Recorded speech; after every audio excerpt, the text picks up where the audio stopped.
Working.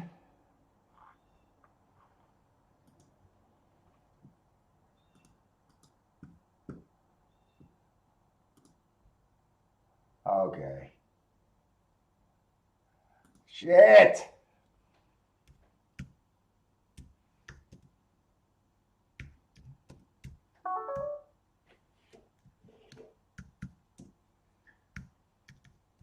Back up, new room.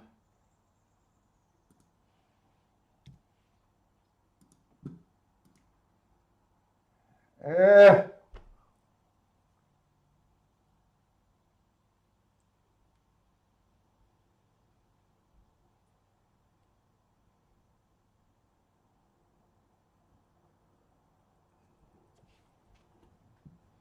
Now I got to see if I'm live. Yeah, I'm not gonna.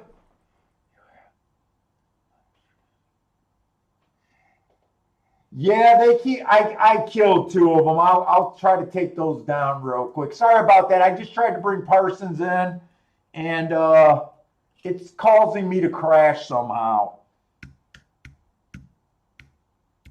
It's probably a software issue. I'm not going to be able to figure that out.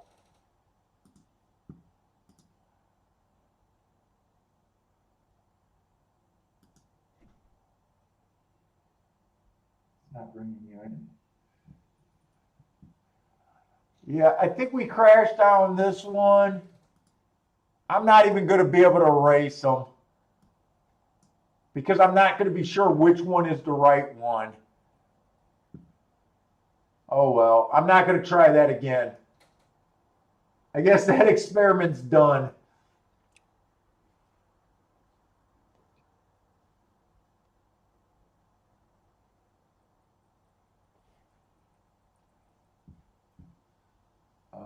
Let's see.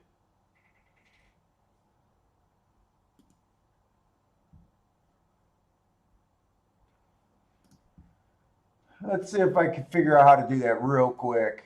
I'm not.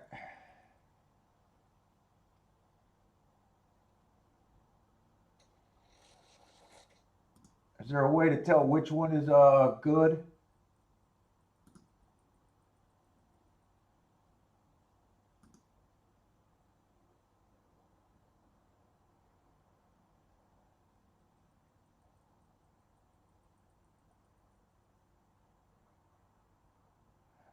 I don't think it's this one.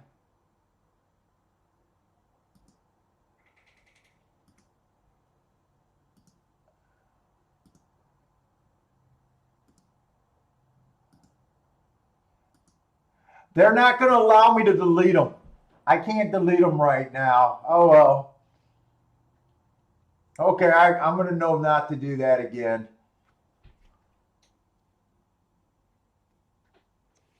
Maybe it'll trickle on and find the right one. If not,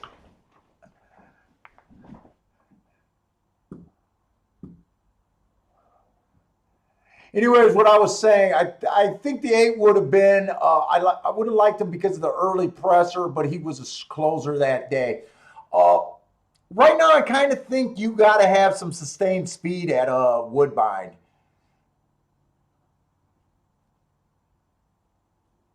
which is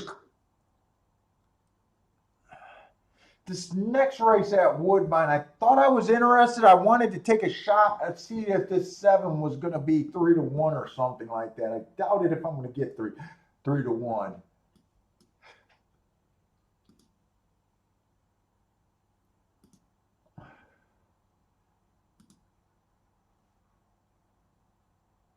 Oh no, he's 3-2 right now. We'll just go over Woodbine real quick. There might not be a play here because the horse that showed any talent is the favorite right now. The one horse only ran one race, Bad Rail. Early stalkers were winning. EP is my early stalkers. I don't know. I think I did that because I started using Brisnets and they do EP for early pressers. But I mean early stalkers. Yeah, I don't care for him off of one race. There's a bunch of first time starters. Uh, The 5, I got a little interested in. If the track's backing up, he was slow that day, but I thought he had a bad rail, which he had. I gave him an asterisk, so this is a horse that you could probably spot pretty easily on the bias report that you might have some interest in. Uh, it's going to be a dangerous race because there's a ton of first-time starters. The 7 was the other horse that I was interested in. He also ran in the same race. He ran better. They basically were at the same place at the finish of the race. One was 6 1/4 behind, the other one was 6. So the quarter length made all the difference in the world between second and fourth place that day. To me, they both ran on a bad rail. The 5 actually had the 1 hole, and the 7 actually had the 2 hole. I usually say that horses closer to the pace ran the superior race. So in my head, with the 7 running with the heart, to me, he ran the better race. But, at the same time, I think I wouldn't be surprised if the 5 could reverse this. They both ran one race, so this is mostly a play due to the rail, the asterisk. So right now, I was hoping to kind of bet them both. I don't think I'm going to be able to Dutch. If I do anything, it's probably just going to be betting the 5. I think 8-1 is definitely fair. I'd say 6-1 or higher on the 5 would probably tempt me. The only other horse in the race that might do something is maybe the 8 horse. I got that track was favoring the early stalkers again. He was a little farther back than I would have liked. He still finished second. That's probably not the worst race in the world. 2 races back, it was an early presser race, and he was up in the lead and tired out. I'm looking at the wrong track here. At 6-1, I thought he was going to be about competing for the chalk position. At 5-6-1, I might even Dutch here.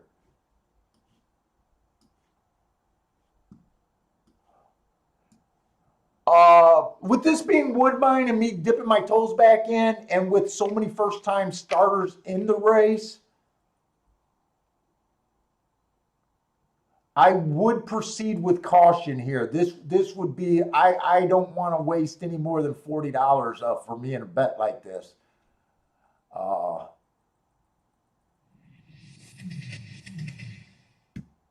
That's great.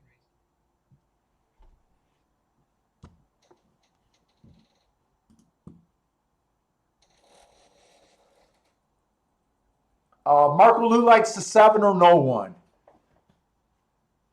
I get that argument. I can see that. To me, the 7 did run a superior race. To me, this is almost at 6-1 on the 5 and the 8. They're almost forcing me to be willing to play this bet here.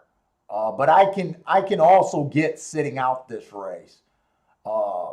Those are my only 2 plays I can make, or it's sit out here.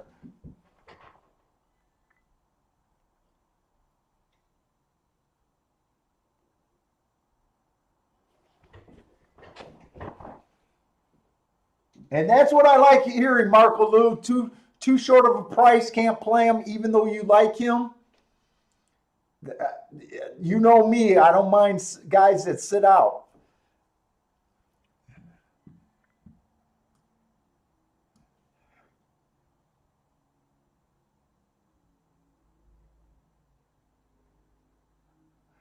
Yeah, right now it's not glitchy. Both of the times we went down were my fault, which I'm glad about.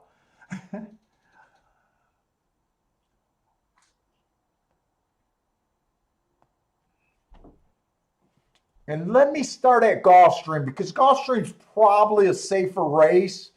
We do like how the track's playing there. This is off the turf. It's a claiming 12.5. Let me bring it up on my other screen. I want to make sure there's enough horses before I get there's 1, 2, 3, 4, 5. There's 6 horses. It's borderline. So right now I got Woodbine up, but we're talking about Gulfstream. I'll probably have to grab the screen if I decide to do this bet. And honestly, the 5's taking a bit of money. I feel safe playing the 5 at 5-1. It is 5 and 8, right? Yeah, it is 5 and 8. 4-1, 9-2. I don't know if I'm as interested and might just let that race go by. 2's going to have the rail at Gulfstream. He's the favorite. Okay, so finally, oh no, he's second choice. Actually, this race, there's basically 3 horses at 5-2 or under right now. Okay, so to me, there's 3 favorites or basic favorites.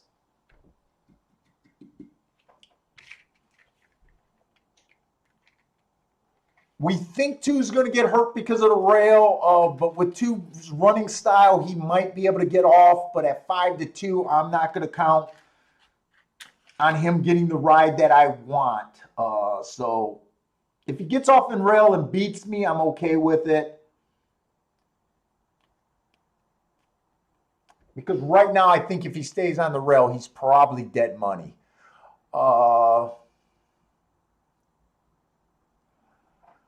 The 5 horse is going to be in the 2 hole. Because I got so busy, I don't know that Colonial Downs. I don't keep track of that. But off the top of my head, we know that speed was not the place to be, the running style to be on the turf at Tampa Bay. I think those look like good races to me without looking them up. You know what? I'm going to have enough time to look him up, but he's also going to be a speed horse on the inside. I doubt it if a speed horse on the inside is going to get to the outside. We just seen that 7 get ran down, getting a fairly easy trip, I think. So I don't even think speed's holding today. So with him having the rail and the running style probably staying on the rail and being speed, I think he's probably going to get caught here.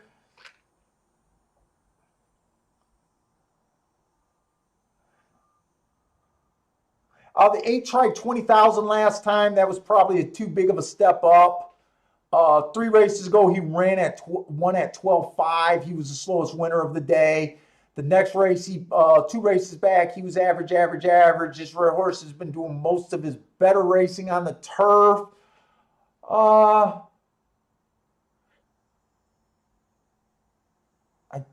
He's going to be in the 3 hole.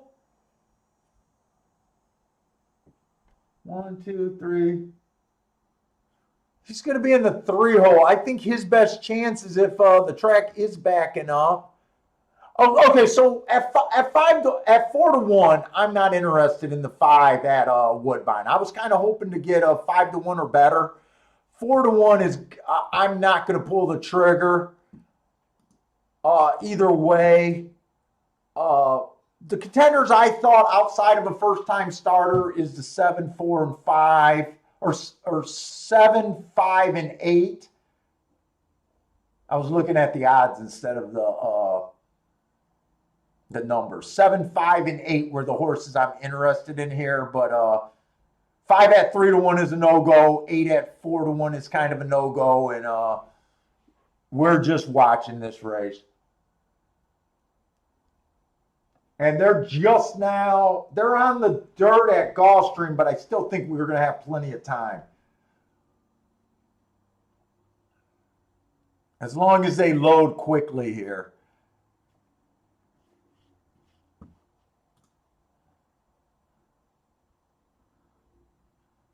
Elliot Black causing the one. He's calling out fourth place finishes. He's handicapping at another level. Is that 1 and 2 get fourth place, or the 12 gets fourth place? And is he talking about Woodbine? There is a 12. So he must be talking about Gulfstream.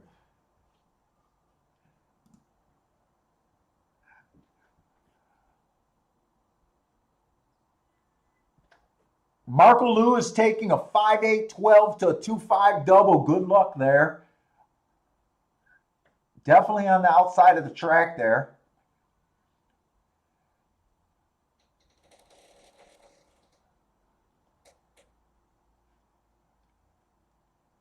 Superfecta specialist. Hey, talking about superfectas, where the hell has Daryl been? I haven't seen Daryl in a while. Daryl was active for a long time in this chat playing superfectas.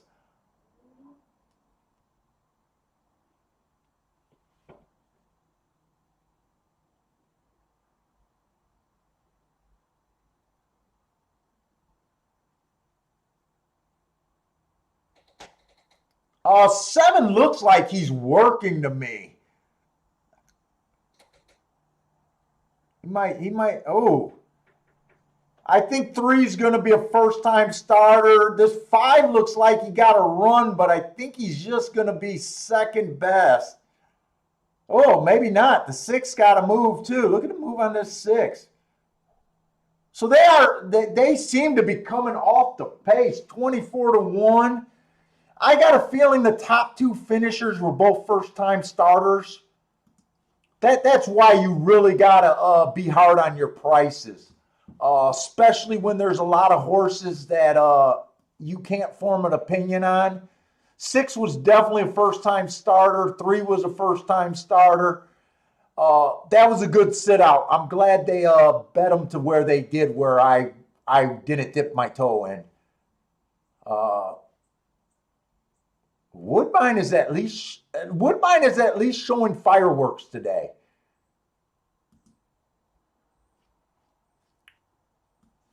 $24-1.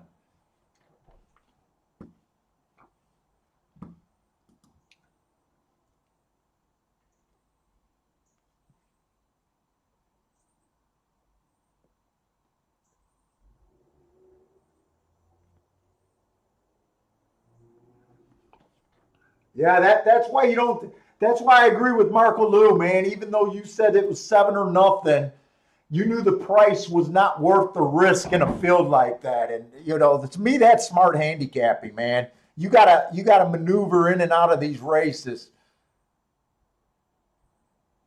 Okay, where was I at here? I think I was stopped on the 8, and I was thinking on the outside, he looks like one of those sneaky long shots that I could get behind almost.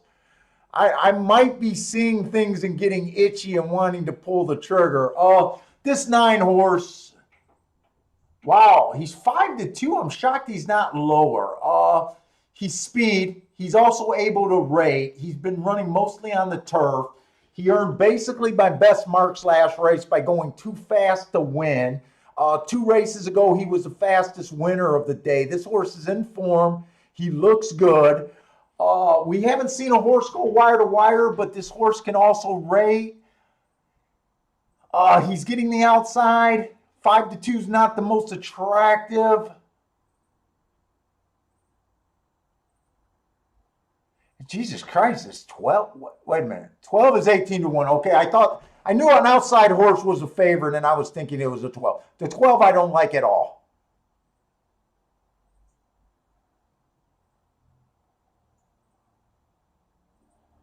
And shit, the 12 earned 2 hearts while closing. And at 2-1.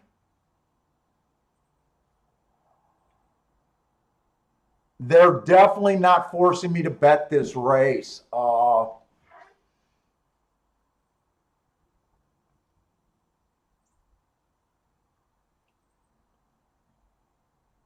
There's basically no place for me to go here. I guess to me, the 9 and the 12 deserve to be favorite. They're both 2-1. Like I said, you want to bet when you think the public's making the mistake. I don't really think they're making a mistake. Like I said, 8's a little interesting to me here, but after seeing the 9 and the 12, I'm kind of losing interest. And I'm not feeling too loose today where I just want to keep taking stabs. If I was to take a stab, I'd probably will this 8 first and second with the 9 and the 12. But I'm not doing anything here.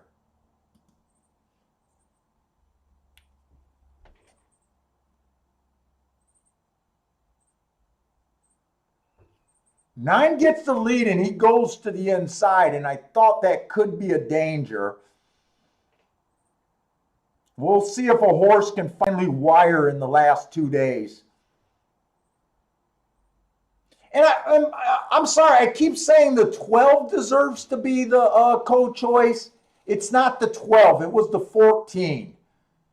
It was the 14. I did not like the 12. 12's getting the best trip on the outside to me. But this pace seems a little on the slow side. I wouldn't be surprised if the 9 and 5 can hold on, because this looks like a slower pace today.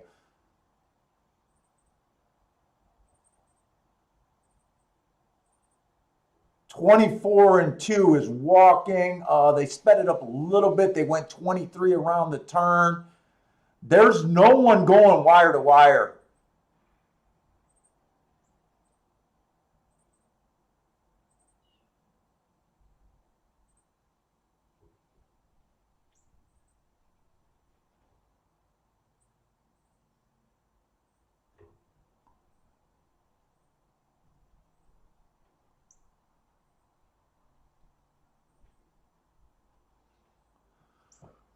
Track's drying out too. Track's looking different from the first couple races, but I don't believe speed is good at all today.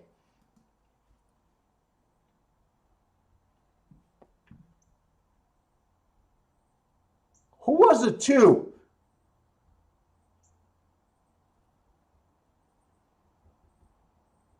Two was the horse that I said I just didn't think he could win on the rail. Did two run most of the race on the rail? He might have ran most of the race on the rail. He was a horse that I said had the right running style and could be a threat, but I just didn't want to do him on the rail at a short price.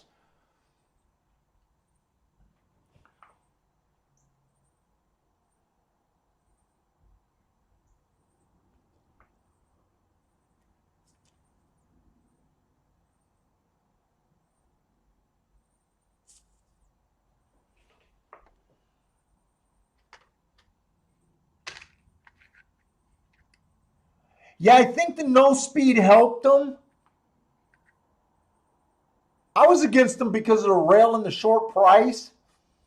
Well, I wasn't against him. I didn't put any money in the race, but I'm shocked the 14 didn't run. And I think some of you guys are saying that the 14 was not going to run. Yeah, Marco Lou, I said it during the race. Yeah, you caught it. That I kept thinking the chalk was the 12 horse and not the 14. Yeah, it wasn't the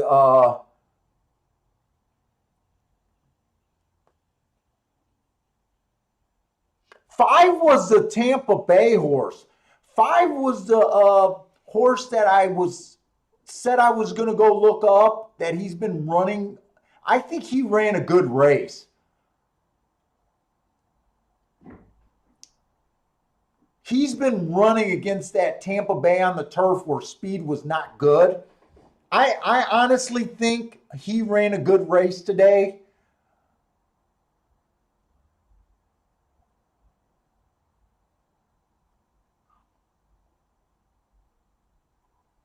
Yeah, I think speed is definitely dead. And you know what? I'm going to move this camera over.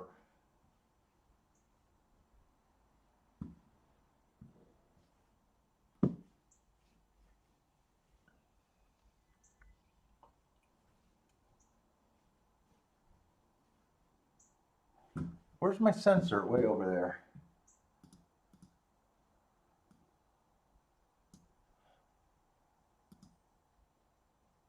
All right, there we are. That looks better. I was leaving that spot open because I thought I was going to put Parsons there.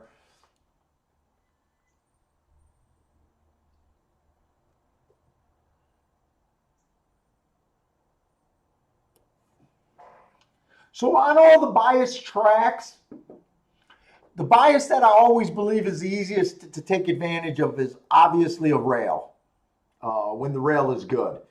The next easiest bias to me to play is when I think that speed is dominant. The trickier biases are always outside because you're counting on the jockeys to stay outside, and you bet a horse, he goes to the rail, you want an outside trip. And closers are always a tough bias to me. So right now, I think we're looking at pretty much a dead track so far at Gulfstream. That's really how it feels to me.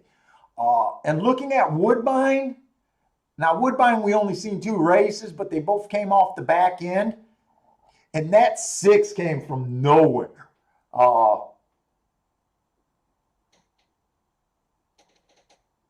You might have, you know what? You might have to bet circles today. I think hearts are going to be in big problems today. Remember when we were playing Tampa Bay and I warned you guys that because Tampa Bay was favoring closers for so long, we were going to have to, avoid the temptation to play a lot of heart horses at Tampa Bay. On a closing track, you don't want to be on the hearts and triangles. That's an adjustment you got to make, kind of deal.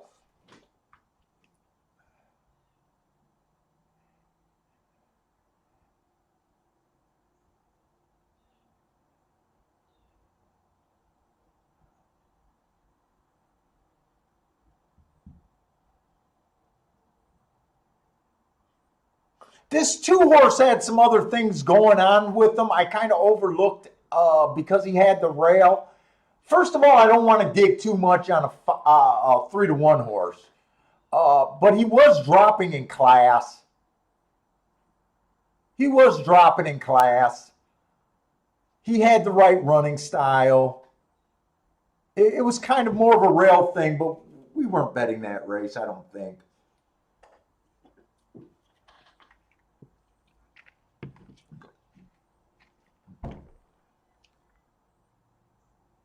And let's see if Circle's been doing good today.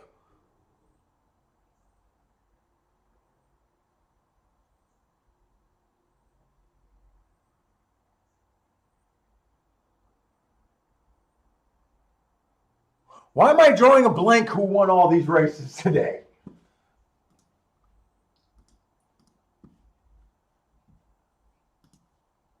Why am I drawing a blank on who won the first race at Gulfstream?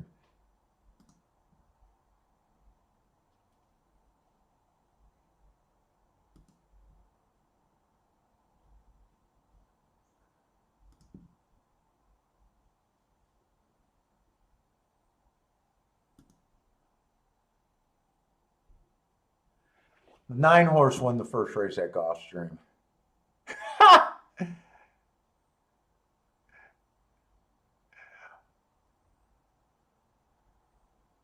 No, the 14-horse, 9 post position, 14-horse.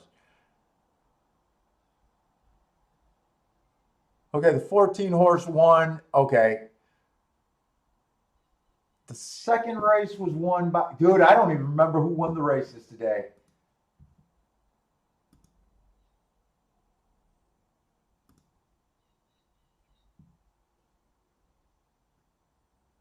The 6-horse won that race. Okay, I do remember that race now.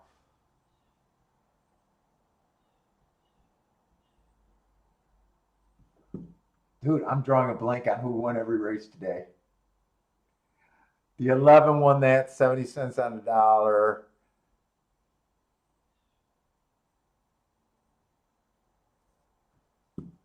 That was the only decent marked horse really winning a race today. Okay, that was that 3 horse. Yeah, we didn't have a mark on him.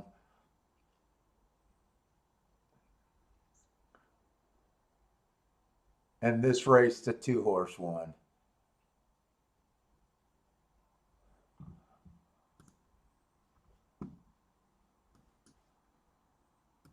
Want to look up these damn.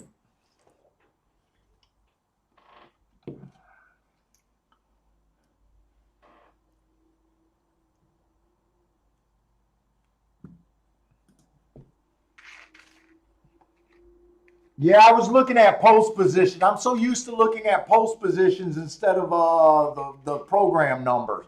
I'm forgetting all these races are scratched to shit. And by the way, the 2 did run the whole race on the rail.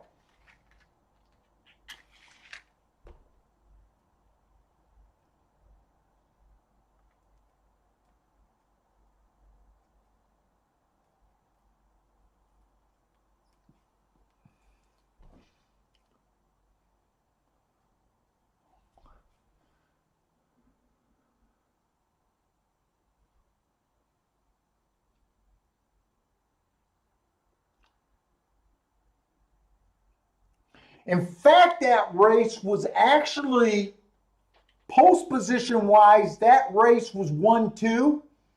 I'm not going to jump and say it's inside because I don't believe it, but I definitely think this track is running off the pace today. That 5 was in the 2 hole.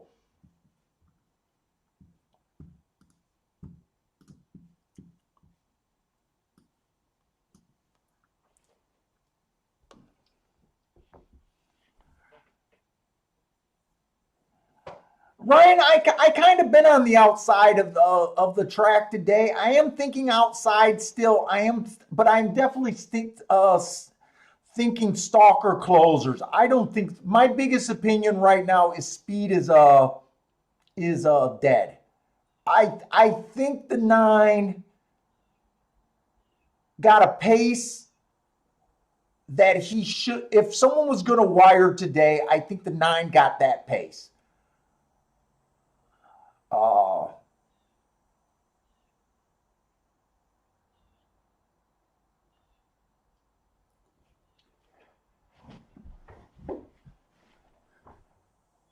so and we have not had a horse wire in the last 2 days.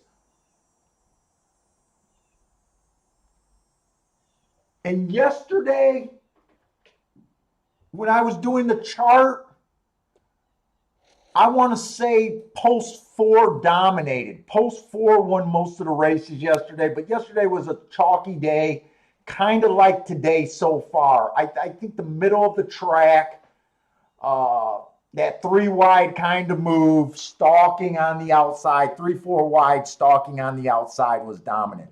There was a 10 horse that won. That horse that Bill liked from his looks, the first timer. He was the only horse that won from the outside, but he won stalking.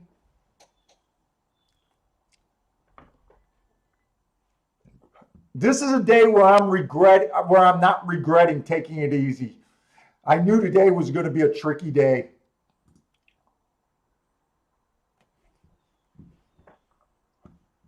And let's face it, they haven't gave us odds on anyone that I really felt like we needed to jump in and get active today. Let's go to Woodbine. Let's see if I got something at Woodbine. Woodbine, it seems like the track's been backing up pretty good. Last race is kind of a hard race to judge because it was first-time starters. But, man, that closing move on the 6 was, it was a flashy closing move. That race looked like the 3 had that race won, and he just got ran over. And both of those were both of them were first timers.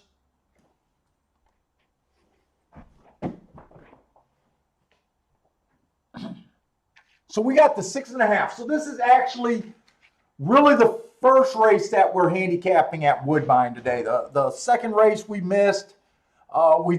We seen the race after the fact. The second race wasn't, with so many first timers, it just wasn't a race that you could have really put a lot of stock in your handicap, and you knew there was a lot of danger with all the first timers. This is a race that might give us a little bit more info about today. We got a nice full field. This might be the nicest race that we've seen at both tracks all day today. The favorite's 3-1, so this is a wide open betting board. There's a lot of double-digit horses, so I think we're going to try to spend a little bit of time in here, and it's kind of cheap horses. The one's been at a little higher level 2 races ago, but he has ran at maiden claiming 10,000, so this is not new to him. Yeah, you could say it's a class drop, but he's also been here before and didn't win.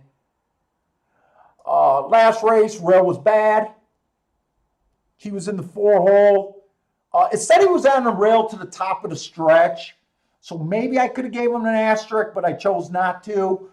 He was average and went 1 tick slower than the fastest winner of the day, which is a little bit shocking because he was 6 lengths off the lead there.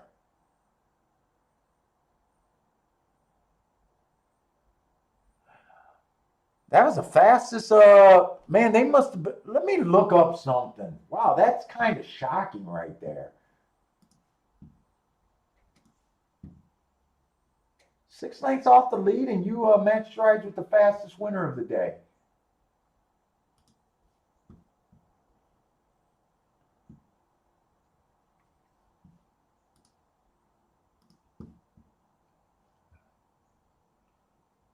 That's August 29th at Woodbine.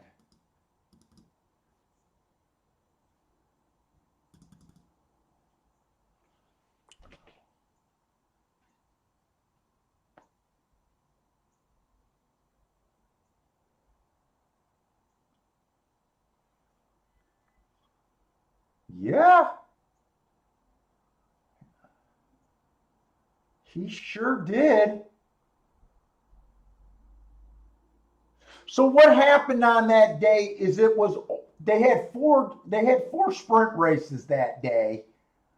3 of them were won by deep closers, and 1 of them was won by a horse that went wire to wire. So yeah, that totally makes sense.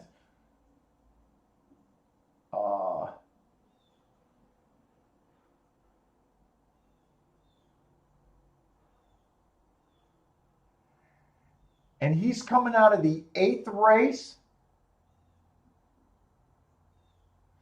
He's coming out of the race that the horse went wire to wire on. How does that make sense? Wait, how does that make sense?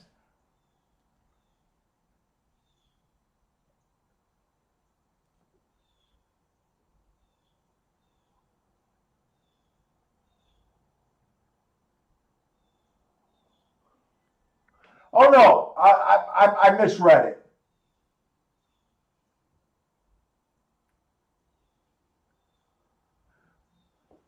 Okay, I see what I'm doing. I was looking at the 8th race, not the 10th race. He's coming out of the 10th race. The race that he's coming out of, they went insane fractions at the second call. That second call of that race was faster by 5 lengths than all the other race on a closing day. And the horse that won that race came from about 9 lengths back. So this horse chased a pretty fast pace. And I spent a lot of time on him. And I don't even know if I like him or not. Something just caught my eye, and I just felt like going down the rabbit hole.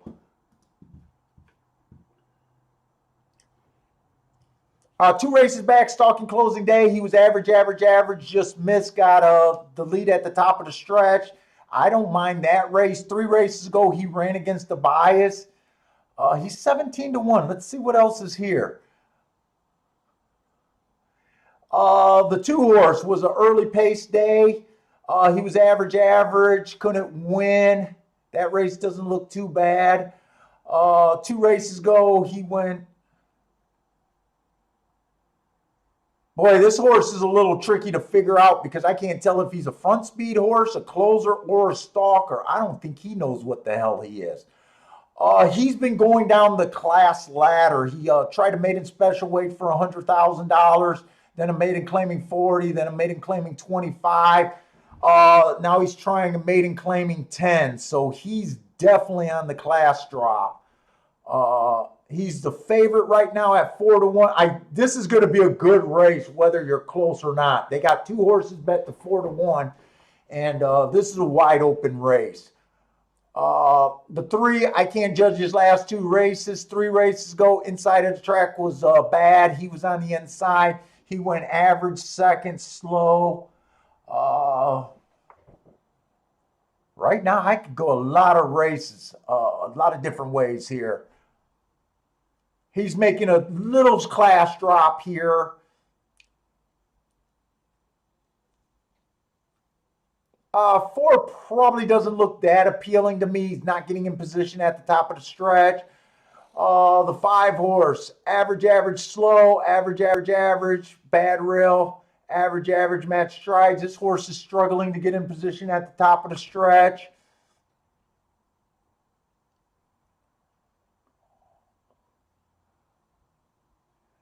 Seven horse is dropping again, but I can't get behind him off of that.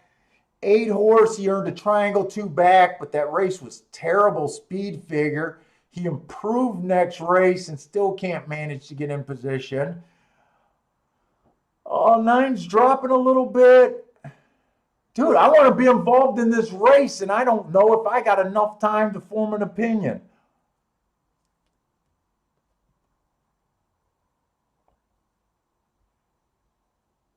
Ten is one of the better marked horses. He ran against the bias 2 races back.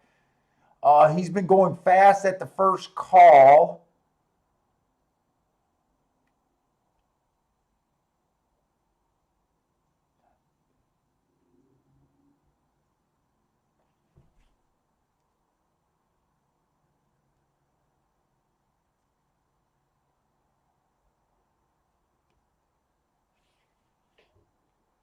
I think I'm going to take a little shot this race. I got to grab my betting window from Woodbine. I'm definitely interested in this one. I don't know why his last race jumped out so much to me where I went down the rabbit hole, but I'm willing to put a smallish bet on him at 14-1. When I say a smallish bet, I'm thinking about doing it a little bit more than my regular play bet, but still on the small side.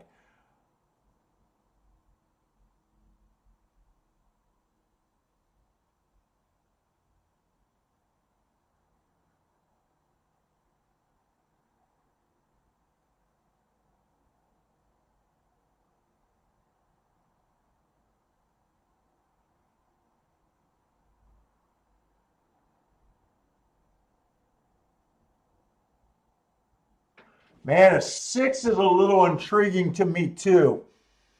Or also at 26-1.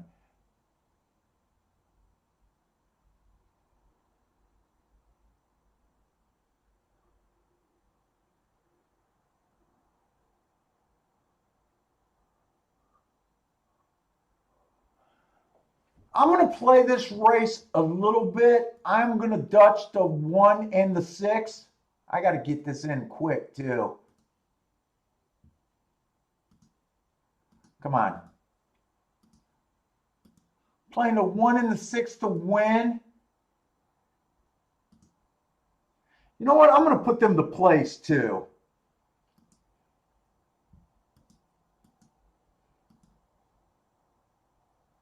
And I'm going to play a small exact 10 on top of the 1 and 6. I honestly wish I had a little bit more time with that race. This is the best betting race so far today. I don't know if I have a good opinion this race, but this is a race that I definitely want to be involved. I don't know how good the opinion is going to be, though. Gulfstream, they're still walking around the circle, so I still think I'll be able to get over there. Spencer is taking 10 on top of the 1 and 12. That looks like that's going to be at Woodbine. Ruben likes the 3 here. Ryan likes the 10.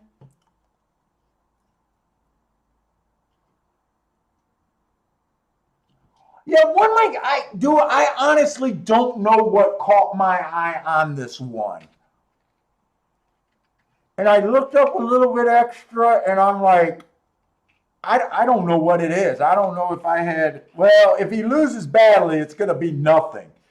If he wins this race, I'm going to say maybe it was divine intervention because I honestly don't know what it really was. And right now it doesn't look good for me.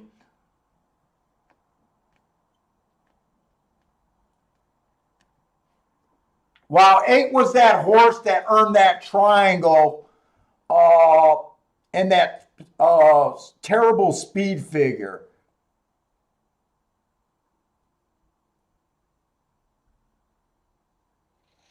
And my 6 is running at least, and so is my 10. I never realized I knew this 6 was about 20 to 1. Come on.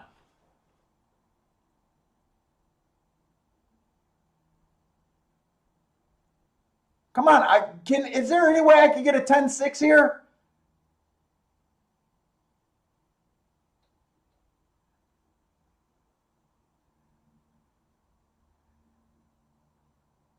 Come on with this 6.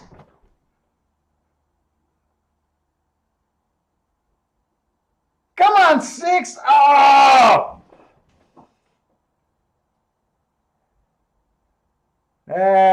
Fuck me.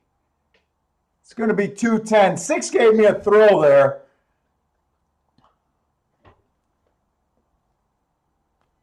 $211. Jesus Christ. And the favorite won that race. The 2 was dropping. I knew I wanted to be involved in that race, but I was expecting a bit more fireworks. Around that turn, I thought I was going to cash a ticket there. I really did. And they're backing up. They did back up again.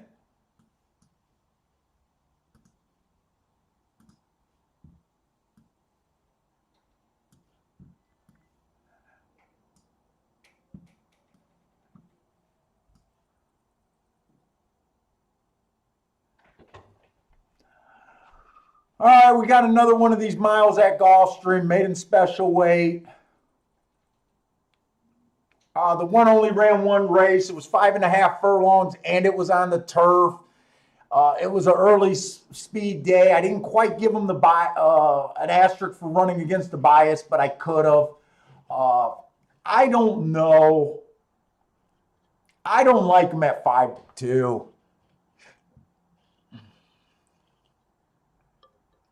The 2 kind of fits for me here. He's that stalker position, but he is the favorite. I give him a good stalker look. I do believe the track's backing up. 2 to 1. I mean, Gulfstream's just not helping us with any prices.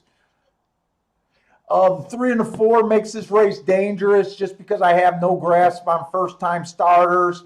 5 looks like the front speed. Normally, 5 would be a horse that I would seriously be considering here.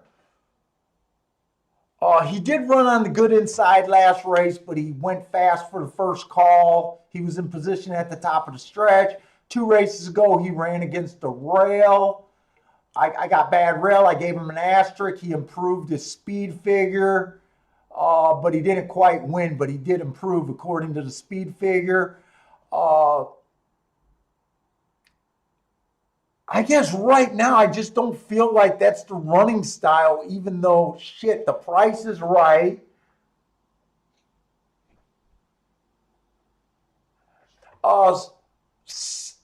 6, I really have no opinion other than he ran on a closer track last race, didn't quite do anything. But I can't fault him for that race. 7's a first-time starter, 9's a first-time starter. The 8 ran on that same closing track and didn't do anything. I would have thought that these horses, the 6 and the 7 on a closing track, even though they weren't involved in the race at any time, I would have liked to see them at least make up some ground, but they didn't even do that. Nine's a first time starter. 10 is running on that same closing track. Gulfstream's just giving me nothing to play with.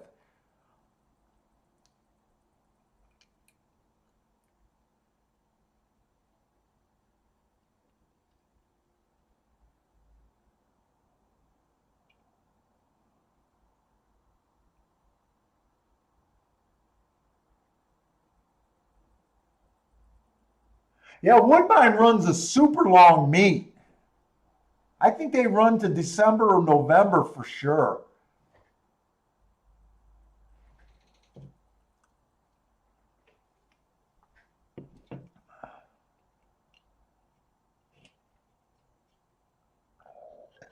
Oh, sorry, Ryan. Oh, I don't know. You were probably asking to look at the 11 at Woodbine. Did that 11 do? I think your 11 ran second at Woodbine, didn't he?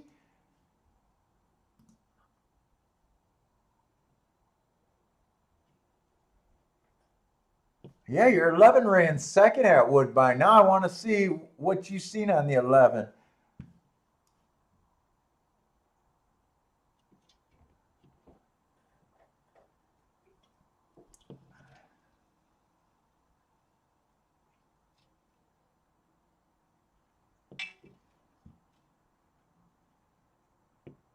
So when I put early pressers and it's just something I do when I talk about a track is favoring speed and stalkers.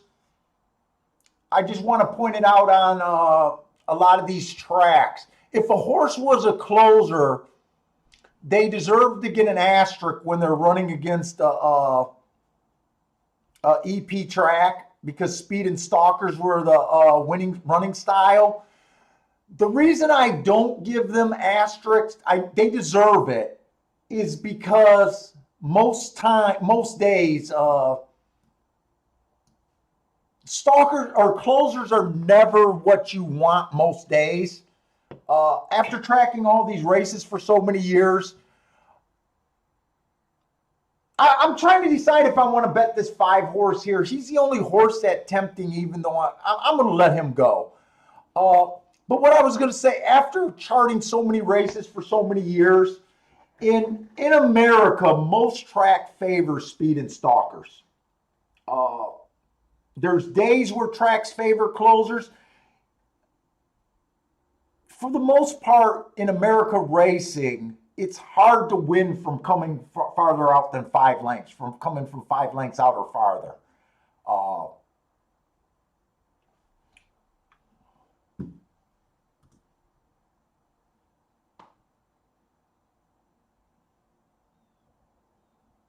oh, you wanted to see what we missed on 11? I'll do it after this race. I want to see how this 5 horse runs. I don't have a play here. I think probably the 2 or the 1 would probably be the best on the back end, but this race gave us nothing to really handicap.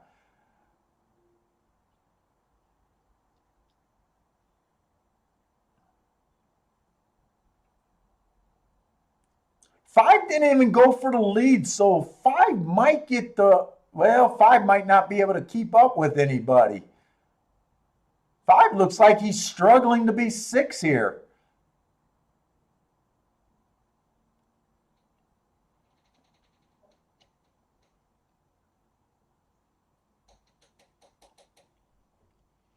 The 1 was that turf horse, and I just don't.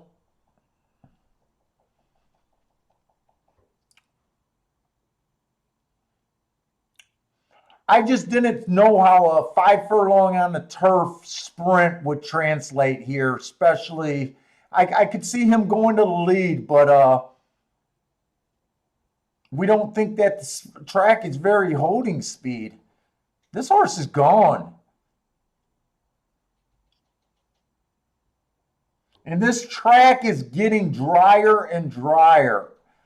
I think I'm going to be dodging Gulfstream for most of the day today.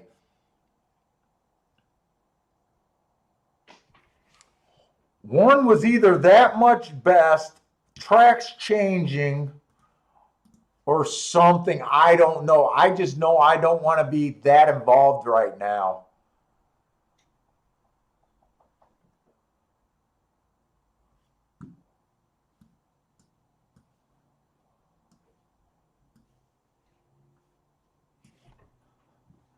Oh, Ryan, you wanted to see what was missed on the 11 or what the 11 might have had. We, I was kind of going into these horses that are, when I put up the EP, that means the track was favoring Speed and Stalker that day. When I look at the first two calls, he was 7 lengths behind. He didn't match the running style that day. Technically, if you think you got a closer and they run on an EP day, they deserve an asterisk. And I was saying that I don't give them asterisks because I know more times than not, you never run into a closer track. Right now, I'm kind of thinking Woodbine is closers. But I didn't have anything where he really jumped off the page. Like this 10 comparable, he ran on an EP track. Like if you thought you had a closer day, he wouldn't get an asterisk because he was definitely a stalker. He was 1 length off the lead. So but the 11 you could have upgraded off of that exact same EP. It gets confusing with biases, but just like the 4, you could have technically upgraded him a little bit if you thought he could have closed and we had a closing track today. The 1 horse ran on but he showed speed, so you could have downgraded him.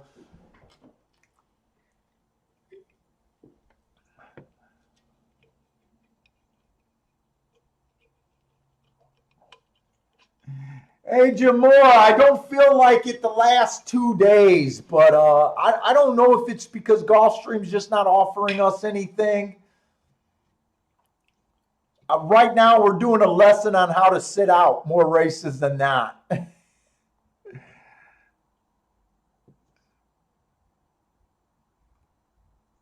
Which I think is a good thing because if you play this game a lot, you need to sit out.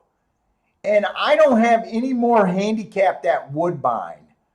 I think Matt sent me Arlington, so I think I'll be switching to Arlington. Yeah, that's what I'm getting at. The best bet is sometimes you don't make. And there was a couple races where I could have made suspect play calls. None of them would have worked out today. Luckily, the public bet the odds to where they weren't acceptable. That Woodbine race where I took that stab at, where I liked the 1 in the 6, got that cheap little thrill for a minute. That race I don't mind playing because the 6 ended up being like 30 some to 1. The 10 was bet to 3 to 1. And the 1 was 15 to 1, maybe even higher. For a small bet, you could easily get up a couple $100. I don't mind making little stabs like that. It didn't work out, but those aren't the bets that But when I make those play stabs at like 4 to 1, 3 to 1s, sometimes even 5 to 1s, those are the bets when they don't work out. They kind of irritate me. So that Woodbine race, that was a race that I want. That was a fun race, whether I won it or not. But right now at Gulfstream, they're not even giving us that appealing of a board to even, I haven't had a real opinion on anything, which is good. But then they haven't gave me odds on my half-ass opinions. So, I mean, fuck, today's what it is.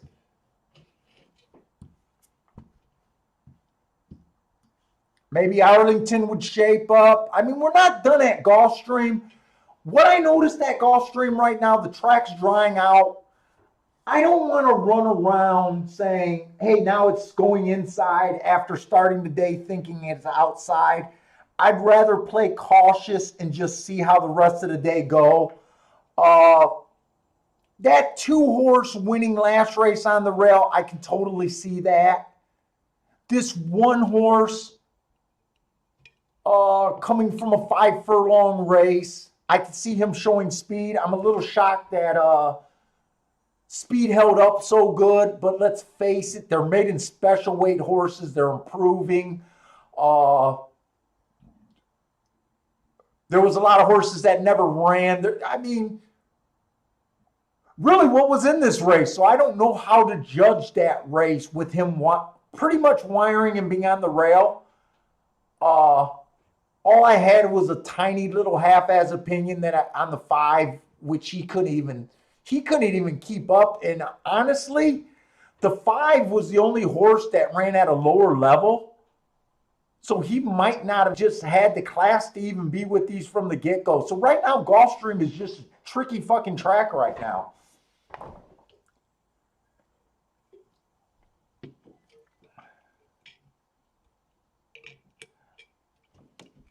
Hey, color up.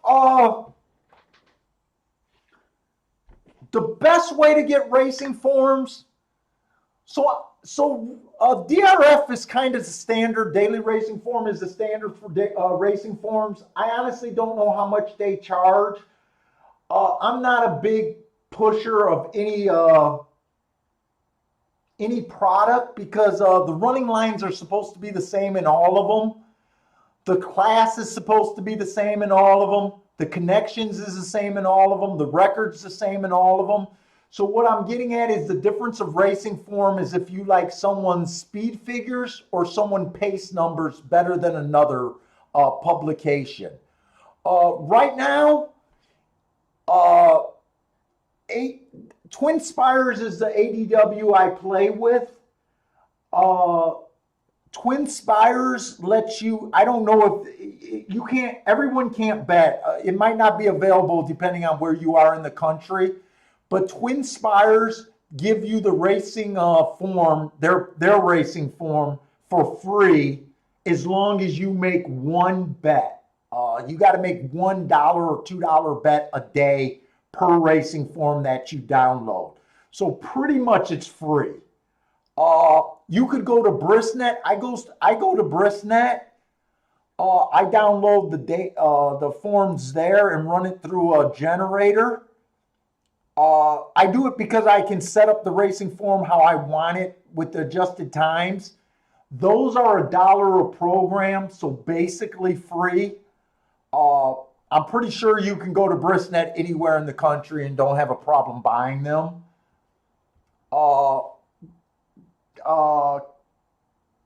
Yeah, so right now, I don't see a reason why you should be paying more than $1 a day or $1 a form. So if you want 2 tracks, it'll be $2. If you got, it's by how many tracks each day. Or like I said, you can go on your ADW and all you got to do is make one bet in one race and you get it for free. So they give you a chance. You could I think you could do $1 show bet and that covers it. You might win it and you might lose it, but it'll cost you $1 in the end.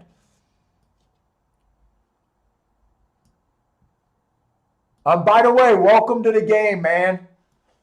You'll find a learning curve in this game, but don't get too discouraged. Right now, reasonable expectation. You hope to strive to cash 20 to 30% of your tickets. So don't let anyone fool you that for any amount of time they're cashing more tickets than that. You might get hot on a day or two, but that's what you expect to.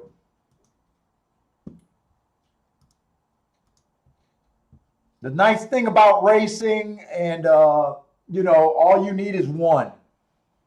and small bets can you can win a lot of money. So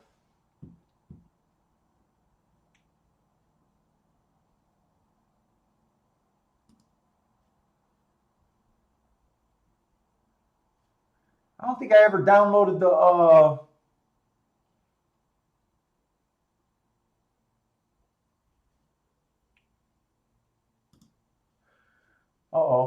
Nope, wrong thing.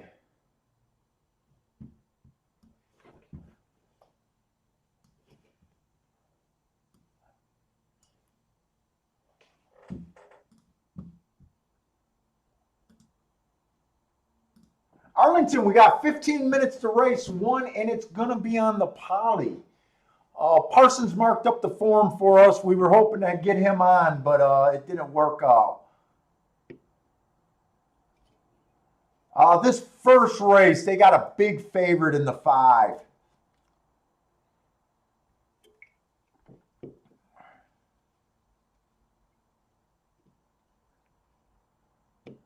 Hey, Ryan, I do play tourneys, but I hate the online tournaments. I've actually done really good in tournaments. I was a big tournament player back before they all came online. I used to travel and do the Ohio, Vegas, Kentucky, Chicago, Woodbine, and Indiana circuit back in the day. So I used to travel a lot for tournaments. I hate the online tournaments. I play the Orleans tournament every year. But they're not doing it because of COVID. We're itching to go back. But the online is, I got a problem with the online tournaments.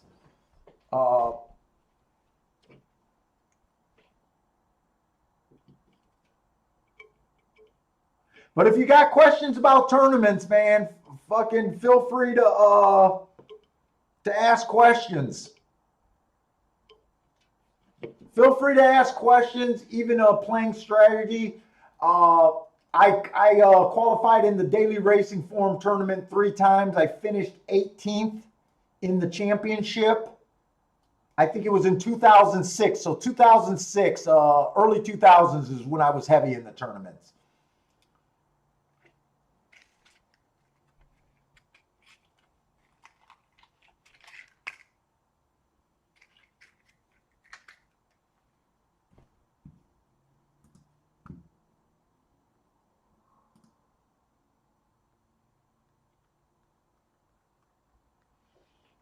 I'm going to glance and look at Arlington Fast and then go to Gulfstream. I know you guys like that crazy little bias. I haven't been paying attention to it the last few weeks. I know we got off to a fast start with that. I don't know if it's still winning. This is going to be another tricky little race. It's not 2-year-olds, but it's 3-year-olds with a bunch of first timers. Maiden special weight at Arlington. The bias is I spotted it a few years ago in an inside track, seemed to win the first race, or the inside horses seemed to win the first race of the day, first poly track of the race at Arlington at a high rate. But this time we can actually handicap it to see if it's even worth playing. This is all automatically going to be a little tricky because the 1 and the 3 are both first-time starters. I tend to ignore them. The 2-horse earned a heart triangle. It's going to take a minute for me to get used to Matt's writing. It was a stalking closing day that was at a route on the turf, and I'm shocked he has Evangeline Downs. So Matt's database is bigger than mine. This year, I guess. He's doing tracks that I didn't even know he was keeping track of. Hearts and triangles are my best marks, but he earned them going a mile. This is 6 furlongs. You guys know I don't like route to sprint. 2 races back, he also went fast while not having the lead. Both of those races, he went fast while not having the lead. Matt does the purple arrow. Matt says this horse is stepping up.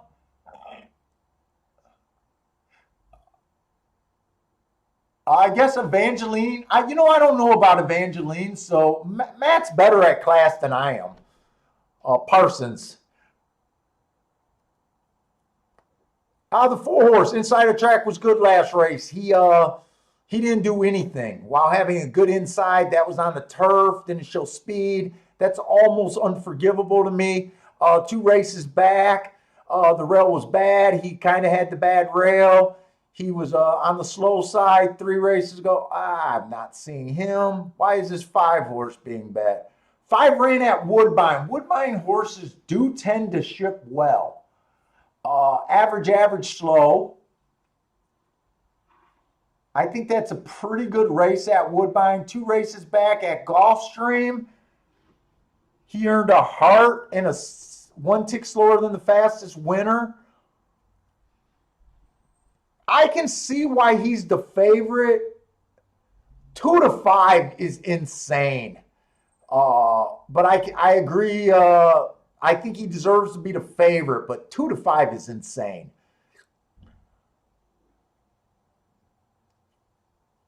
The 6 has been running at Arlington.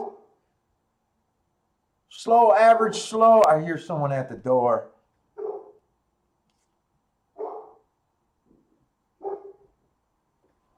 I'm going to go have to check that. I hear someone at the door. I'm watching this Arlington race. I am not too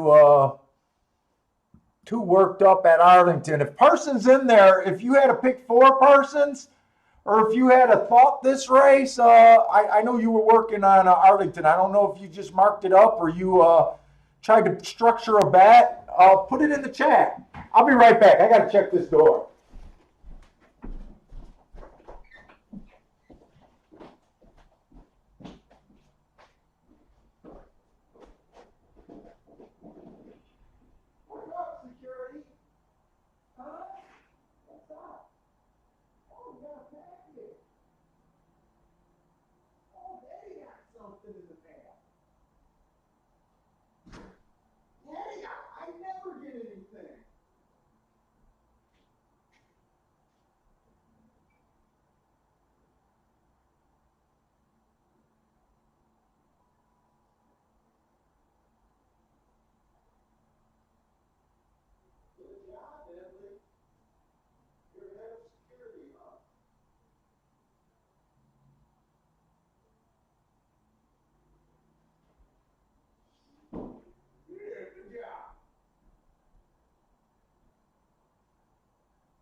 I'm opening it too.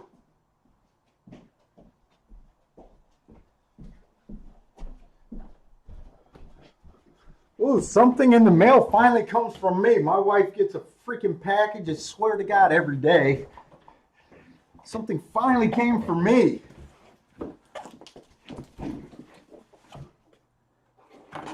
My wife said she went to the shoe outlet and ordered my handicap shoes. I gotta see what she even got me. I think we usually pay like $280 for these shoes, and she got them for $100 by going there and ordering them. I think they're gonna be ugly as hell too.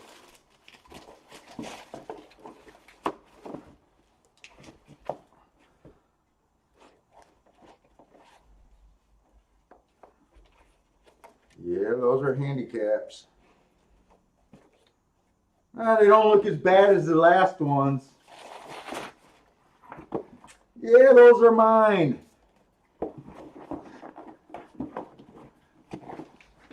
I gotta buy expensive shoes because I got bad feet and they're so damn ugly. Fucking hate them.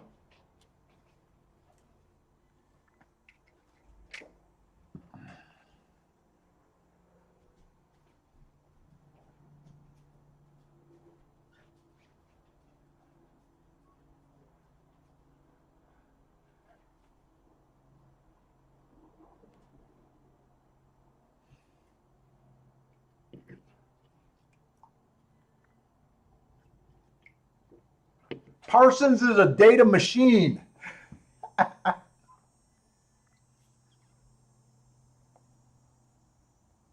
Okay, there's not a whole lot you like in this race. I'm going to bet the 1, 2, 3 to win, True Dutch, then the key to 5 on top of the 1, 2, 3.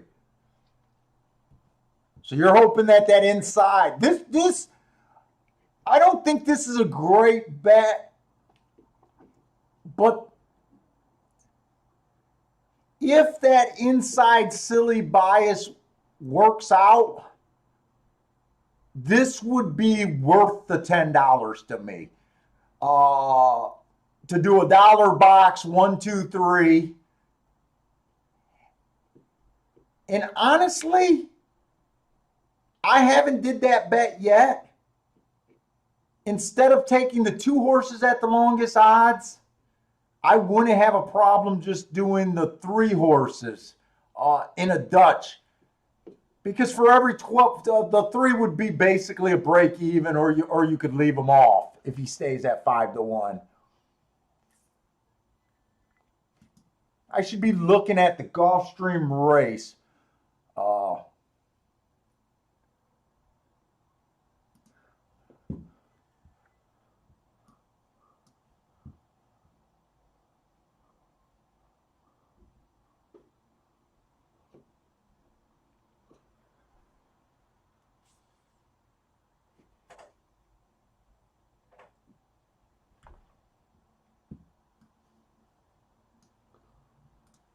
Let's see, what race are we going in that Gulfstream? And did I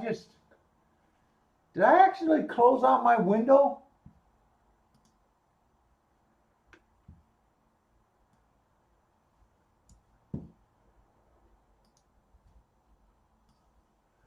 Did I slide it over here? Okay.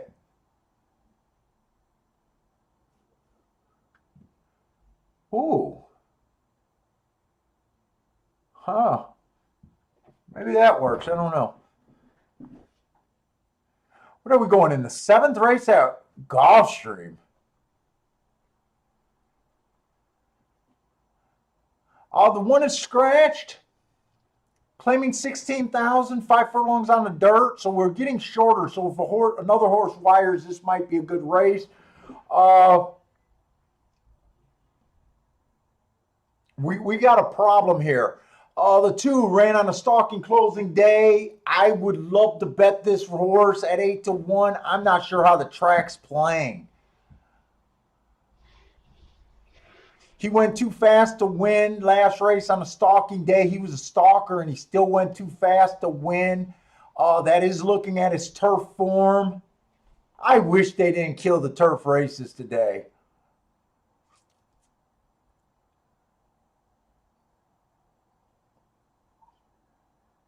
Three looks like you got a real good shot on a back-end stalker move here. It's just deciding if you really believe which way the track's playing. Right now, I'm going to be honest with you. Right now, I don't know, and it's probably going to be, I'll probably have an opinion when I chart the races, but right now, I honestly, I started today really thinking it was favoring stalkers and closers to the outside. I kind of still leaning towards that way.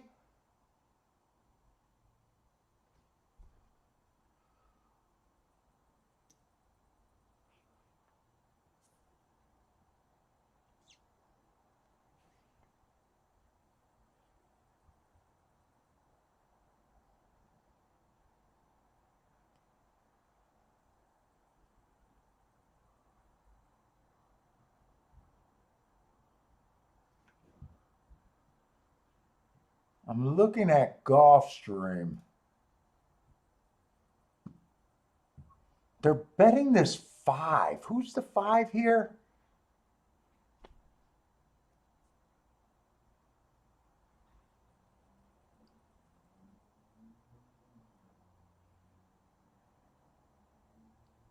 Five's worst race came on the dirt,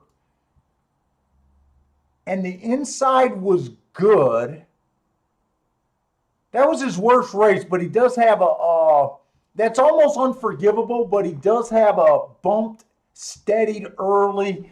That's not that makes me think that that bad race wasn't because of the dirt. It could have been because of the dirt, but it probably wasn't due to the dirt. It was probably due to the bump and steadied early.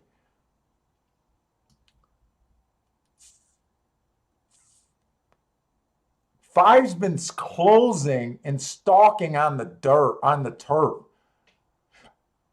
which doesn't happen.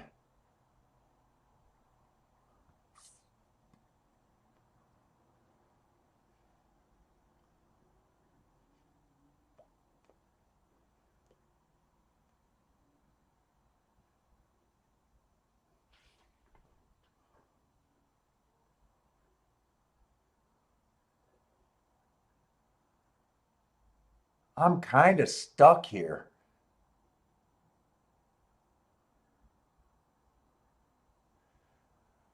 Who is this? The 8 horse earned that stalking closing running against the bias, but that was a mile race.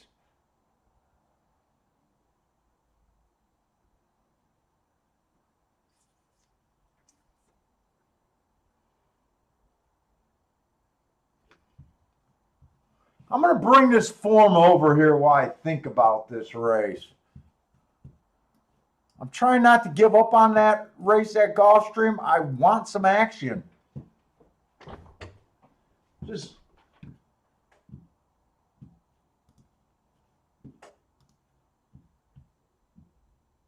I got too many windows open.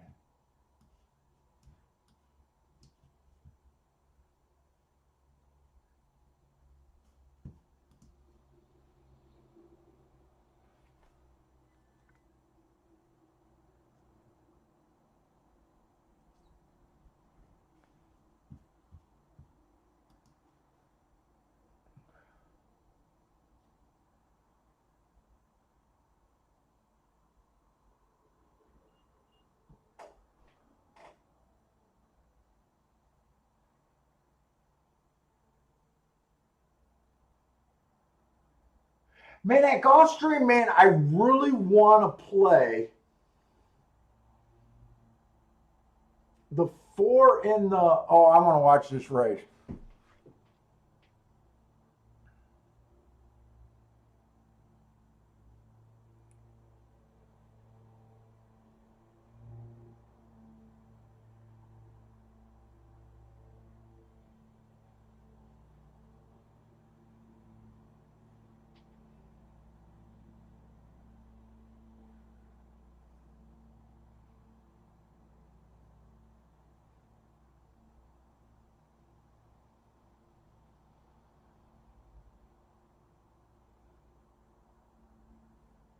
Come on, can this 2 kick it into gear and maybe get second and help Parsons out? I think Parsons did do a saver or exact a 5-2. Come on, can this 2 pass this 6?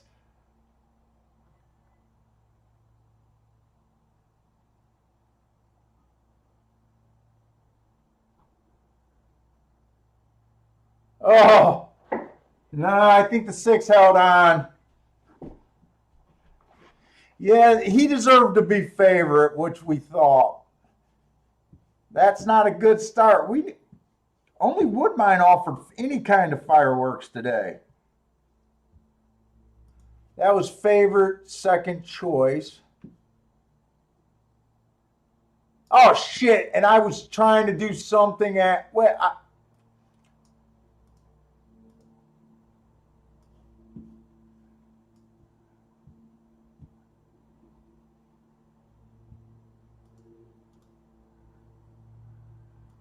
I was trying to do something at Oh, the 4 was a no go. He was 2-1. I wasn't going to do nothing here.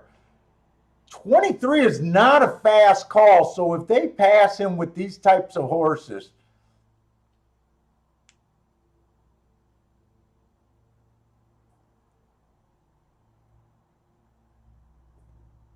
I think we're getting a shift as this track's drying out. I think we're getting a shift from that off the pace as this track is drying out.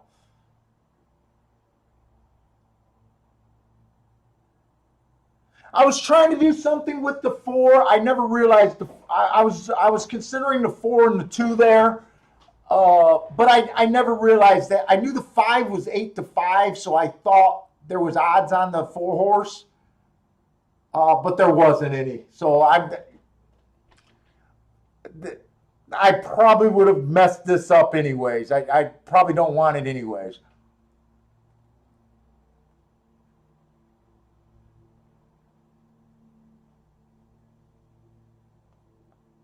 If the 7 held on for the exacta, there was something to be done with the 7 horse, but I was not thinking exactas, and I don't even know if the 7 was even a little bit on the radar. I don't even.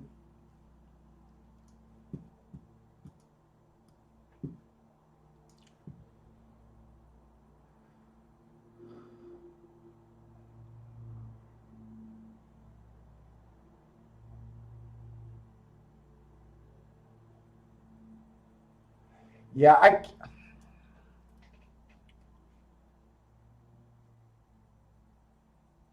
and he did earn a heart and a triangle, but I can't even try to talk myself into that. I would have had him. I wasn't even thinking it.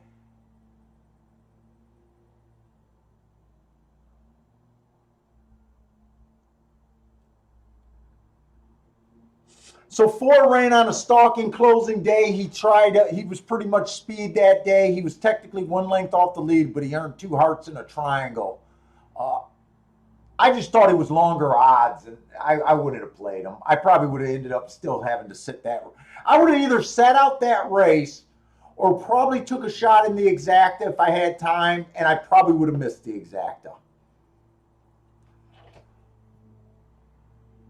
It's a little tough call to really say if you would have missed the exacta because I was kind of thinking outside in Stalker's closers earlier.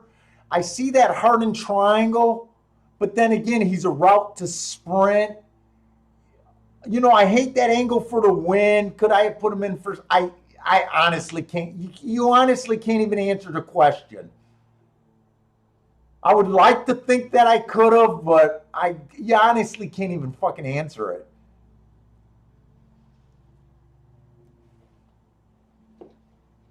But that would have been the closest thing at Gulfstream that we've seen all day today. Is if you could have came up with that exacta. That would have been the closest thing to a firework. That would have been a nice ticket to have.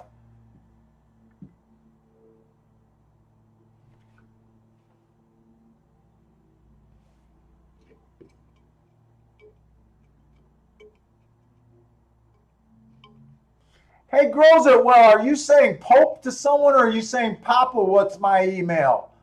For free programs. If you're saying Papa for free programs, I can get free programs already. If that's at me, uh, I got to pay the dollar for the data just because I run my programs through the generator. It just saves me a lot of work handicapping. I run it through the Brisnet's generator, the data file, and they do the adjustments for me for the running time. So I'm completely fine with paying that. You know, if that's directed for me, or if you're saying that to someone else in the chat room.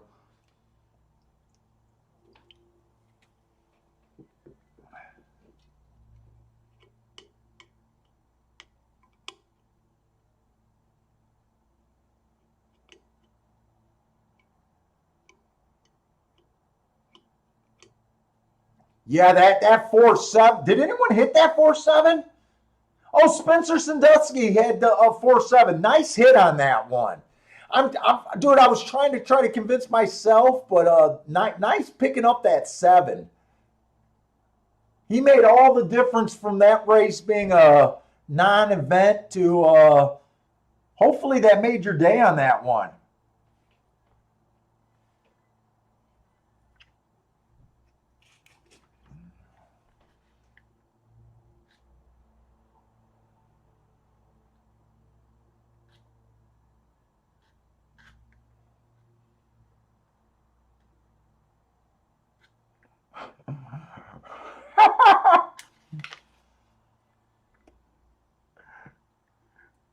Rex is making money at Twin Spires. Nice.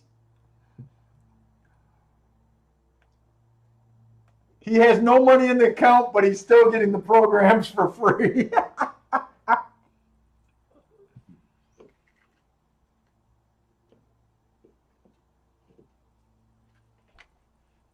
Oh, fuck. Not beautiful. Spencer, he says that ticket made his month. I was hoping it would make your day. It made your month. Beautiful.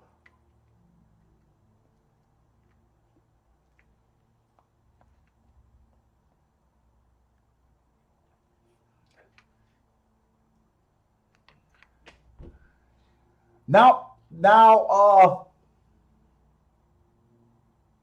I want to ask you a question. Are you like me? Most times when I have one of my major hits, like I did this weekend, I almost expect to have the next few days on the losing side. I just try to limit my days. I'm not one of those guys that do anything different. You know how some guys, let's just say I don't know what range you're in, but let's just say I think $3,000, $2,000 is a pretty big hit for most players, right? Uh, do you raise your bets the next day you go to the track, or do you operate like it's just the next day? Uh, Myself, I try to operate like it's the next day. I don't raise my bets. I might be more aggressive on some calls, but I don't believe in really raising bets.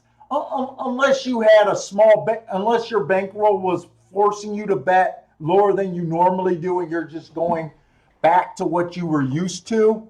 That's one thing. But I know a lot of guys when they have a nice hit that they come back to the track the next few days thinking that they're going to change their life.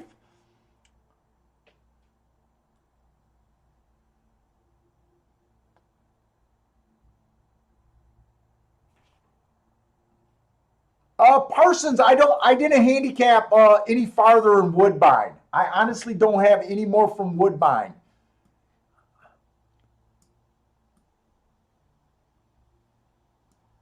I sent you the Woodbine programs with the marks, didn't I?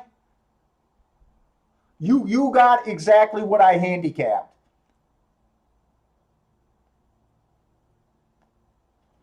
Marco Lou says he takes more chance. I get taking more chances. I guess the real question is, do you play bigger tickets?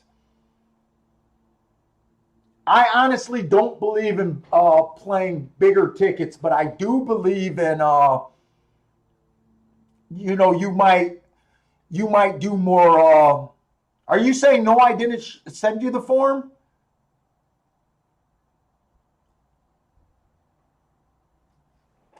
Yeah, I'll send it to you.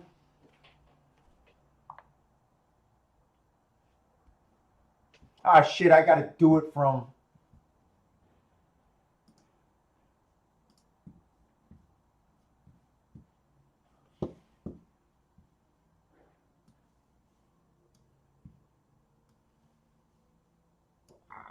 Where did my betting window go? Did I accidentally close off my betting window? Shit, that sounds about right for today. Oh, there it is. For the amount of plays I've been jumping in on.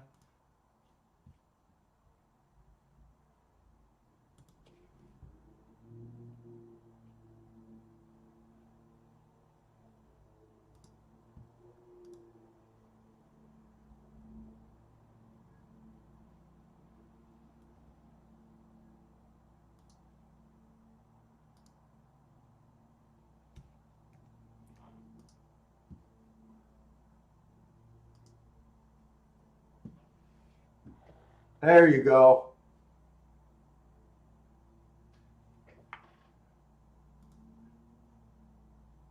I think we got a. I think the three races are on top of each other.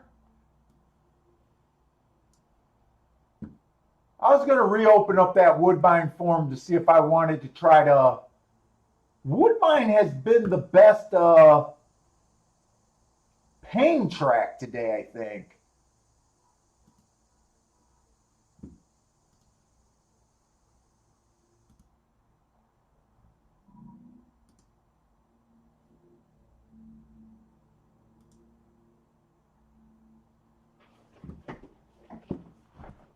Let me see where we're at.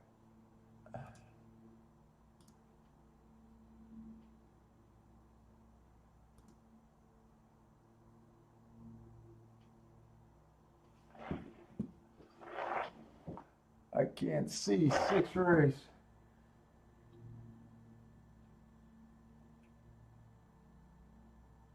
Oh shit, I might have wanted to look at this Woodbine race.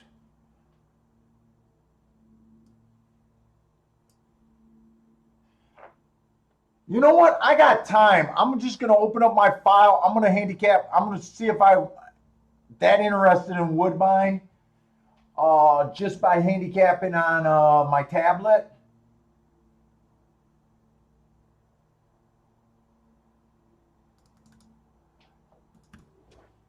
I got a lot of time for me if I'm not talking.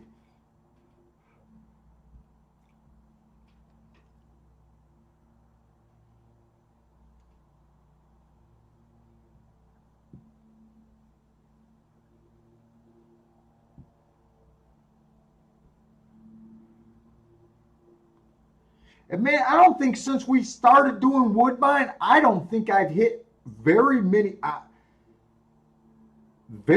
tickets at Woodbine, if any. Although we haven't been trying to play too many at Woodbine.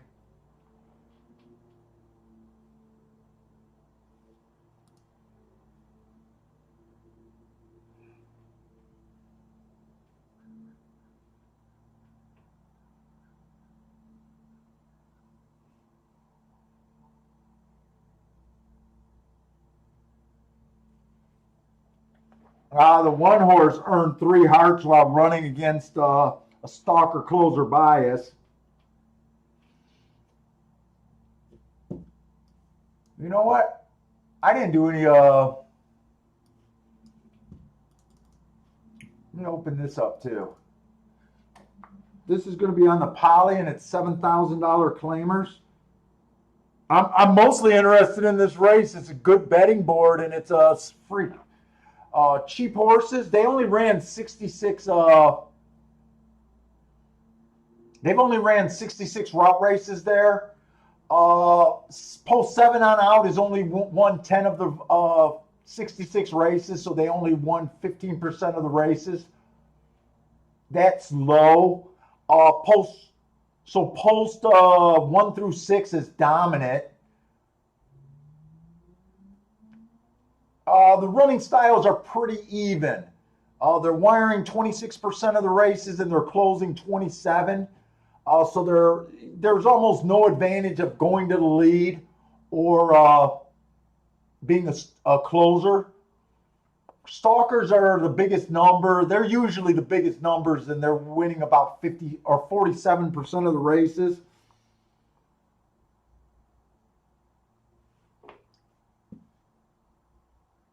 So 7 on out looks like it's going to be at a disadvantage. And other than that, it seems to be just a pretty fair track.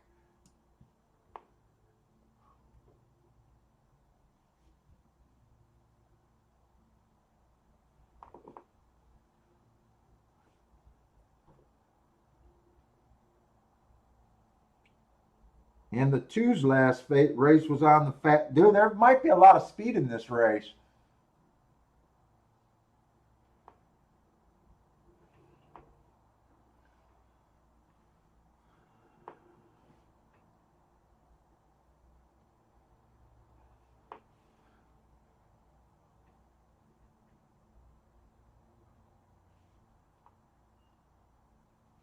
So far, the 1, 2, 3 all went fast last race.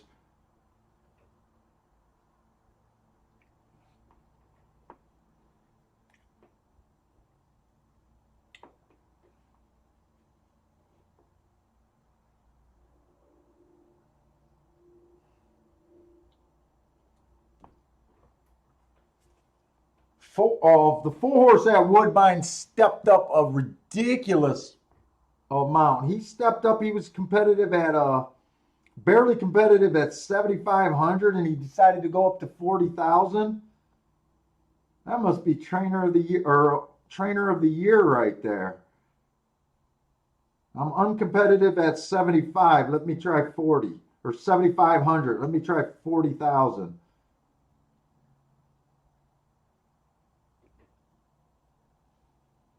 Jesus.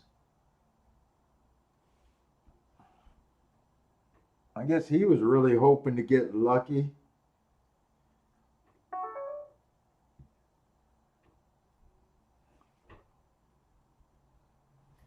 What's coming in my email?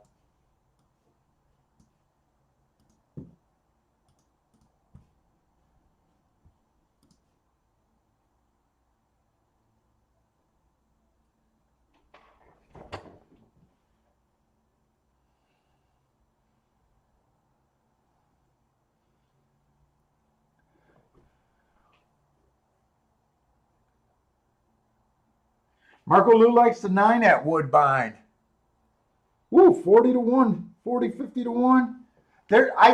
You know what? You're saying if the track's favoring if the track favoring off the pace, I think the 1, 2, 3 all has blazing speed. I'm expecting a fast pace here. I haven't made it to him yet, but I'm definitely thinking fast here.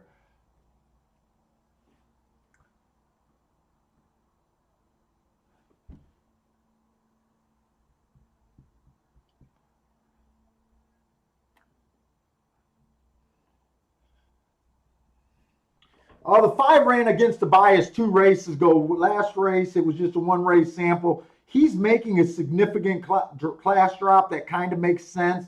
The 5's been getting in position at the top of the stretch. The 5 kind of makes sense to me here.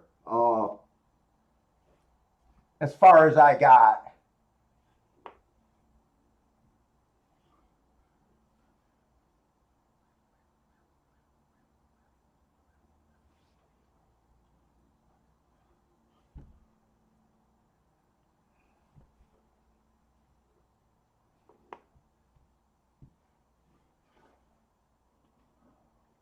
Who is that? The 8 is scratched.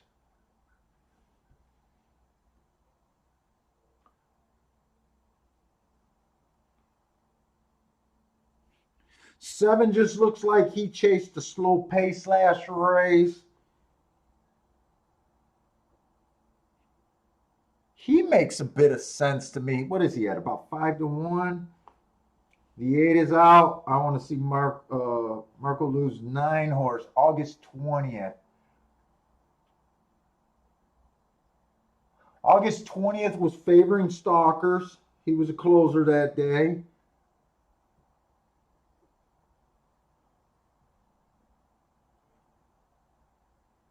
I got him as average last race. He made a nice middle move. 25 and 1 to 47 and 4. That's a 22 and 3 around the turn. At 7.5 furlongs on the. Oh shit! That was a turf race. I thought that was a poly track. That kind of looks like a solid move there. I would have liked if he would have completed it. 40 to 1. You can't be super picky. Yeah, I could see a little bit on him. I want to look up that 725 because now I want to jump down this 50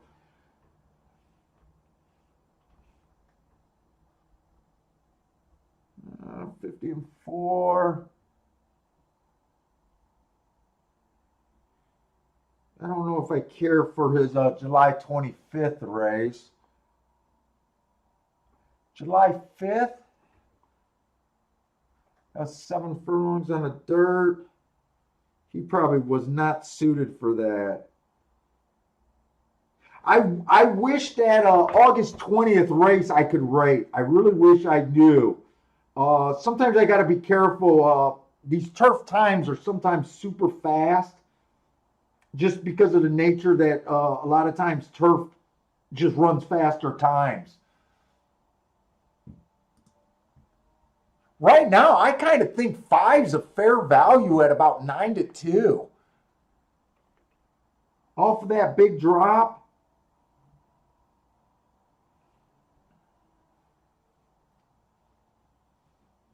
and running decent.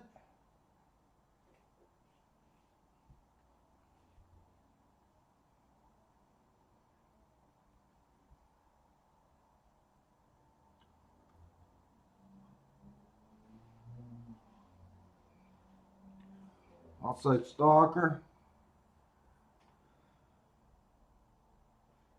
I like the 11's race 2 races back too. I might do a little Dutch here. I might jump into this race.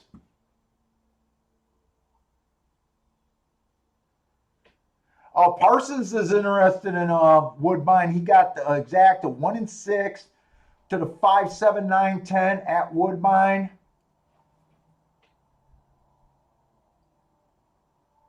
Okay, so he played the exact. He basically wheeled the 1 and 6 first and second with those horses. I see what he did. He played the 1 and 6 first and second with the 5, 7, 9, 10.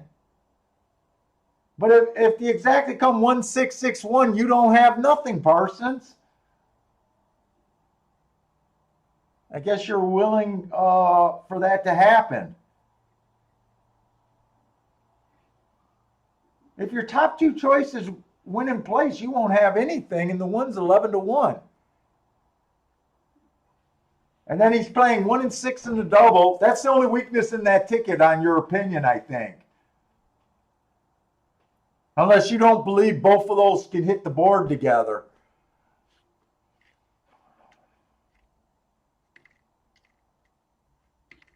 Is 5 going to get caught up in the speed, or is he going to rate? I think he's going to rate. I mean, we never know until the race. For the most part,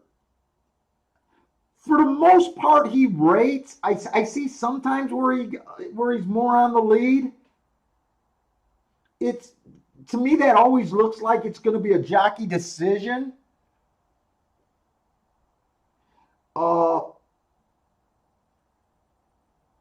But he might. I mean, if he gets caught up in the speed, because I think there's going to be put it this way, I'm hoping he gets a stalker trip and get first run at these. That's what I'm hoping he gets. If he goes to the lead, I'm probably not going to like the bet.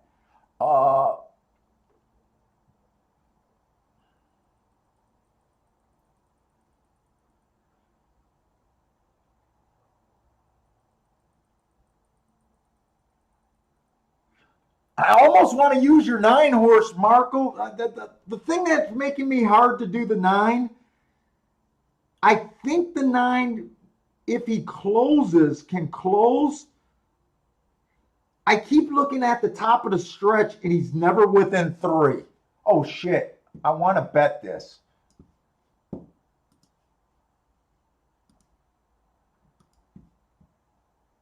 See if I even get it in. I'm Dutching the 5 and the 11, but I'm putting a little bit more to win on the 5. I'm not going crazy here. I think this is just my 3rd bet of the day. But I want a little bit more on the 5 than the 11. I think I like the 5 shot a little bit better.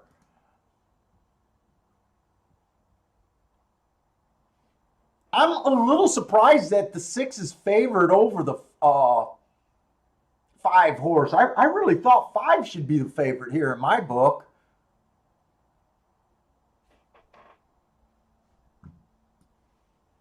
My book might not be worth anything, though.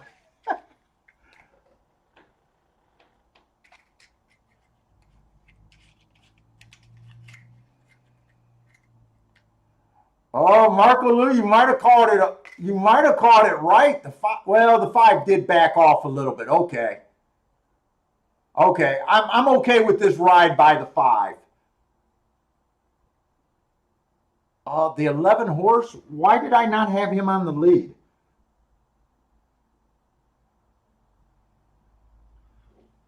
Okay, he's not on the lead. I really thought we were going to get a 1, 2, and 3 up on the lead. I was hoping to see the 1, 2, 3 dueling here.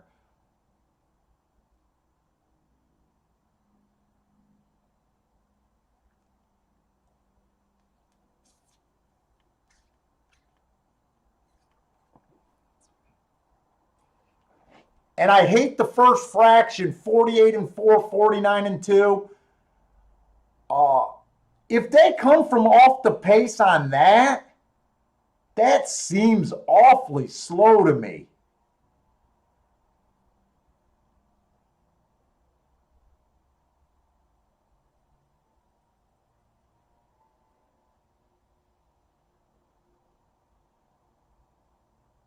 That seems awfully slow. I guess I need the 11 to win because it looks like the 5's flat.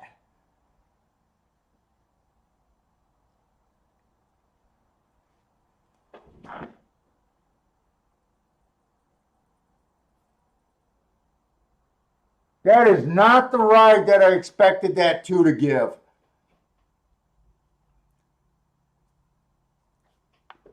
Two was a...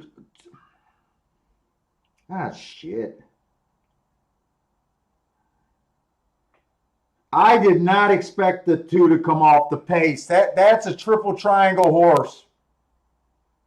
I thought for sure the 1, the 5, and the 3 were all going to give me a fast pace. And the jockeys, I got to give the credit because they pulled back. Does anyone see a... The only time I see this 2-horse doing what he did here is on a sprint race. I seen him on a 7 furlong coming off the pace, but on all his route races, I honestly did not think that 2 could close.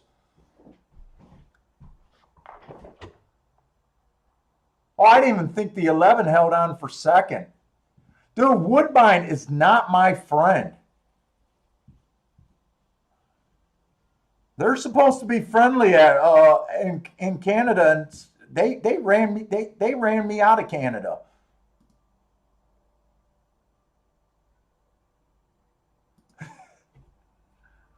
Yeah, that pace was amazingly slow. I kept saying I seen a fast pace, and dude, just wrong. I don't know if it's my handicapping right now. I don't know how I could be so hot one week and this week I'm just, ugh. That's horse racing.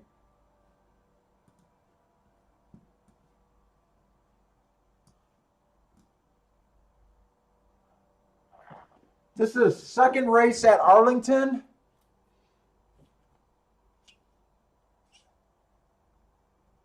That was an extremely slow pace.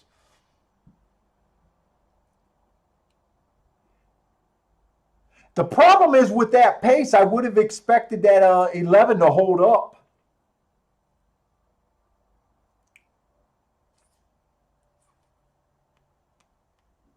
Let's see, we got a 5,000 race, 5,000 non-winners of 2 lifetime at Arlington. This one, average, slow. What does 2 races outside? Oh, I think that track was favoring inside all day, and then the last 2 races went outside, if I remember right. Yeah, I think I remember that marking.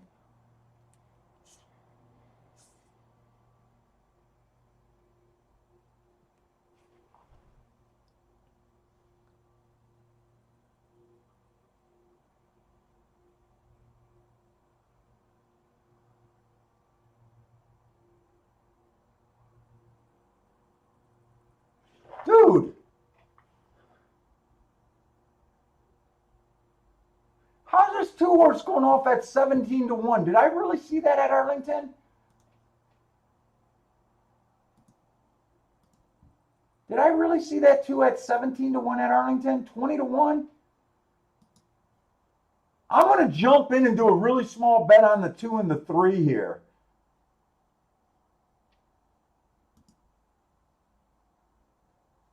I don't even have time to handicap it. I just can't believe I'm getting another heart horse at 20 to 1.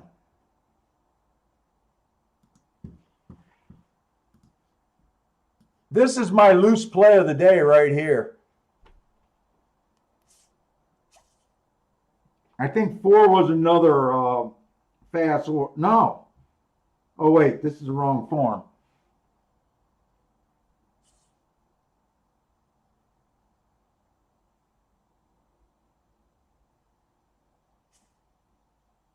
I bet the 2 and the 3 there. 4 gets an easy lead.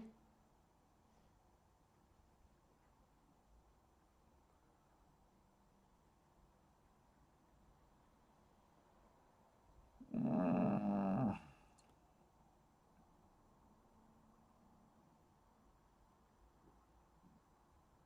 4's gone.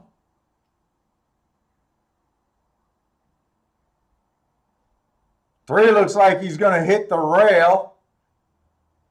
If he could just run instead of freaking, I don't know. Does it look to me like he's fighting this 3-horse from going into the rail? That was a loose call. I want to look back at this 4-horse. I just seen those hearts and I couldn't believe 20 to 1. Ah, shit. 4 also is coming off some good races. And 4 was dropping. Okay. That was a loose freaking call, big time. Does it look like that 3-horse? Does the jockey look like he's fighting that horse from jumping the rail or something?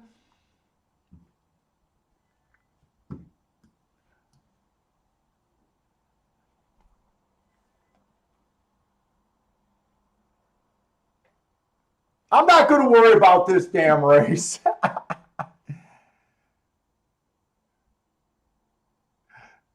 Let me see if I looked at it. I just seen the hearts and wanted to jump in. And I was hoping the inside of the damn track. Let's see something.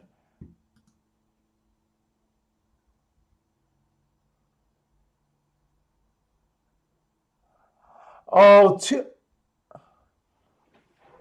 all right. All right. Okay. Never mind. Holy shit, Matt. How many tracks are you keeping track of? You even got Fairplex? I didn't see the track this 2 was running off of. I just seen the Heart and Triangle and 20 to 1. I didn't know that you had Fairplex, so I just assumed that was Arlington. I glanced at the form and put the bet in. All right. I don't have a problem with the 2 not running at all. The 3 actually ran okay. It looked like he was fighting. 4 was on a 4 has been dropping. Okay. All right, I'm okay with that. That was a loose bet. That was loose. I was really questioning the bet on the 2-horse. I see Fairplex Park and I'm okay with it. If you're familiar with the Chicago circuit, you got Arlington, Hawthorne. There's this other little track, Fairplex Downs. I think a lot of the races are running for $2,500. It's basically where you go when you're on your last leg. It's definitely when those horses are coming back to the other tracks. It's definitely a big step up, and I probably would have just bet the 3 at 5 to 1 and lost, but I did a small bet anyway. So, but okay.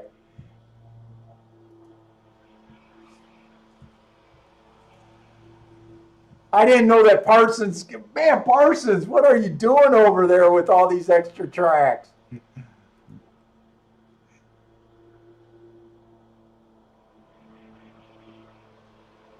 Oh, am I saying the wrong? Wait a minute. Is that Fairplex or is that Fairmont? I meant to say Fairmont. I know I'm an idiot when I talk. I meant to say it's Fairmont that's in Chicago area.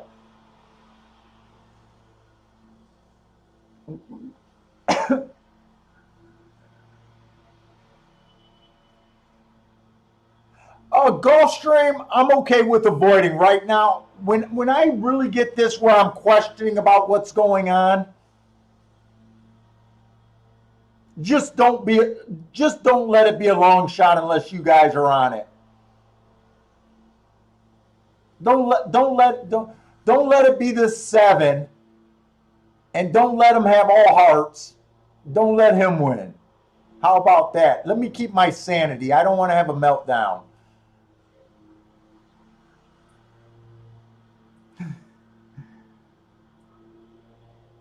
Yeah, it's Fairmont, the track that I was. I don't know nothing about Fairplex. Fairmont is where Chicago horses go to in their career.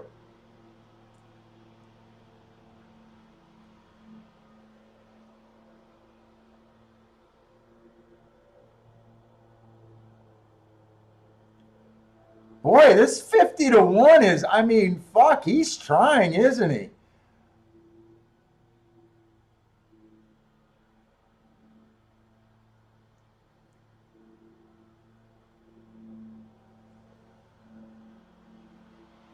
I think the two's going to try to claim an objection here, but I don't think that's enough from what I've seen.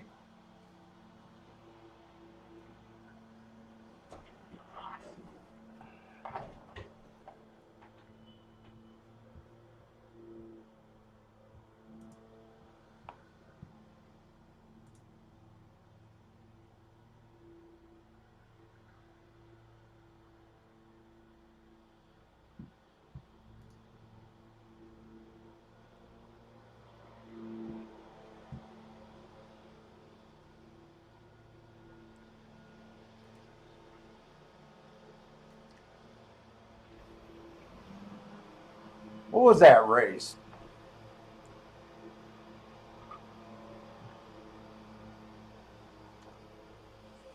A two looked like solid on the back end, dropping in class.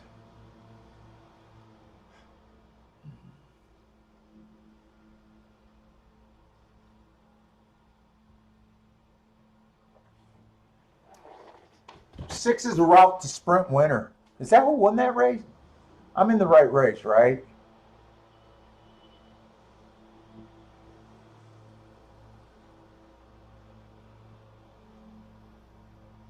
Hmm.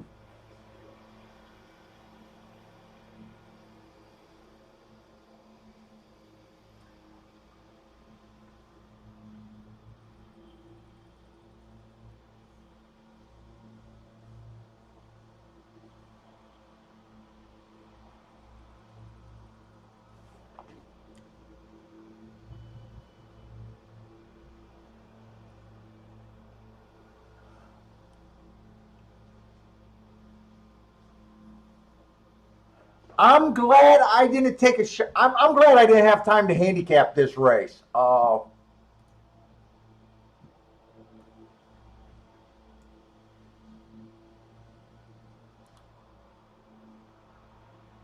This 6 and 2 makes perfect sense the way we started out the day. Thinking it was stalker closers on the back end. Uh, they make perfect sense to me. I see Parsons is still thinking that it's on the outside with the stalker closers. I'm kind of agreeing with that. This six horse is a router with not much speed, and he's normally the type of horse that I would hate in this race.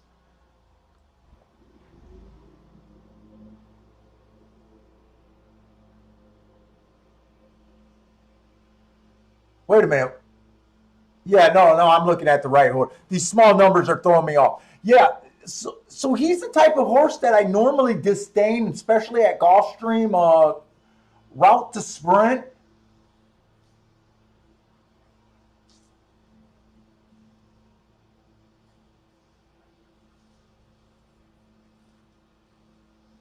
This race makes perfect sense to me. Oh, I'm surprised that two didn't lodge an objection. I guess the jockey was fair in saying that the six coming out didn't cost him. I didn't think there was enough to do that, but I kind of thought there was going to be an objection. He let that go. Uh, Probably didn't look that bad from the head on. I thought maybe I seen something that wasn't there. Uh, yeah. So Bender, I'm kind of getting at that. This race makes so the six is kind of the horse that I kind of disdain. Route to sprint at Gulfstream on a closing day. This horse makes perfect sense with how we thought the the race was playing. But with that 4-horse going wire to wire in the race before this, I already know my head is a little jumbled at Gulfstream. This race, honestly, at the start of the day, makes perfect sense to me. And if I didn't see the race before this one, I don't think this was a bad race to hit. I don't think it would have been that hard to hit. There was a lot of speed towards the inside. You might have even been able to say the 2 fits this race perfectly, being a stalker closer, but he had the rail. Remember how we started saying that we really thought you needed 3-4 wide moves today? So you could say the 2 probably would have lost a little bit with the rail, which I think he did. And he to me, he ran a really good race. If you thought that this track was still on the stalker closer end, I don't think you could have came up with the 3-horse, because the 3 looked like speed and he kept coming off a fast race. Kind of almost with the 4-horse coming off a fast race, being the fastest winner of the day. Before that 4 last race, we have not seen a horse go wire to wire in 2 days. That kind of would have hurt the chances on the 5, the 7, and the 8. In fact, I think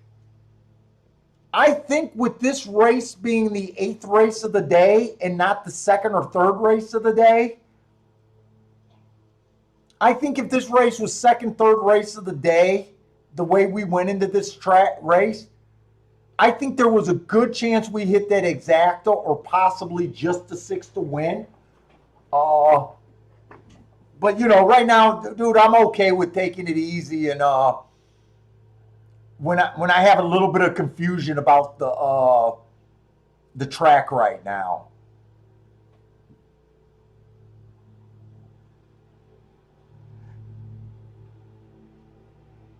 Yeah, I didn't see the fractions there, but all the speed was definitely kept honest there. I don't know if I missed the replay or if we're waiting for the replay.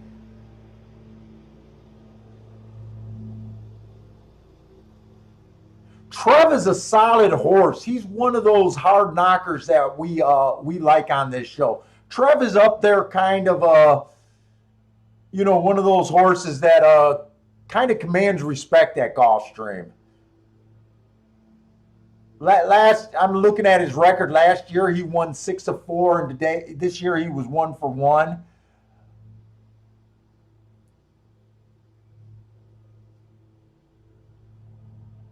I didn't even get to see the betting board, what he was bet down to. You know what? With this review, I want to go back and look at the 7th race. Was the 7th race the race where the 4 went wire to wire? Yes, it was.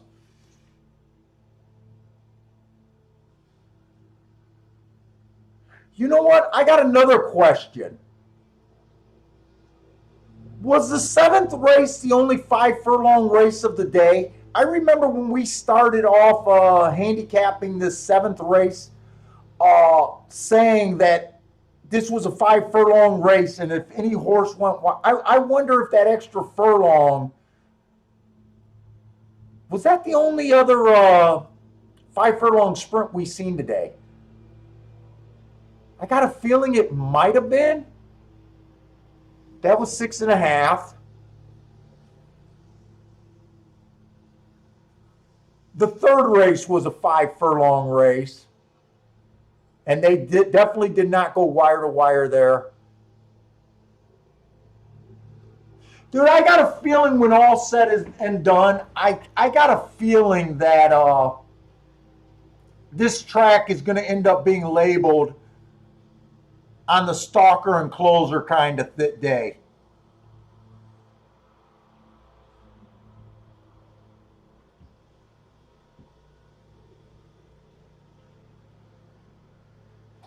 Dude, I seen Tiger Blood left Gulfstream and was running in some really tough races. I didn't notice. I don't think he'd done anything. Tiger Blood is a tough ass horse at Gulfstream.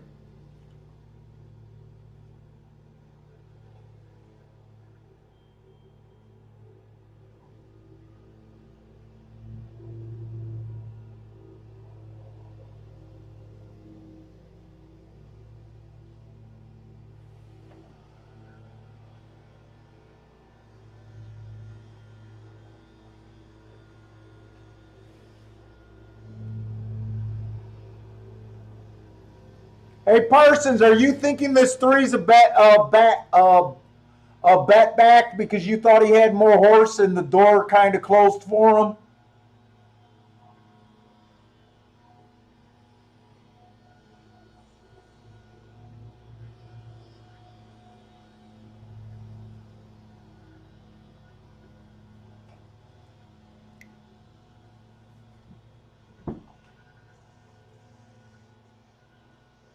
Oh, he's scratched out.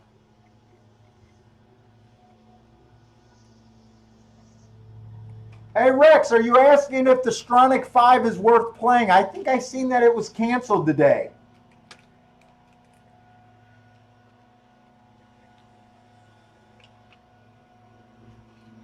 Yeah, I didn't see the check on your 3-horse Parsons, but it did look like he was stuck behind horses with nowhere to go.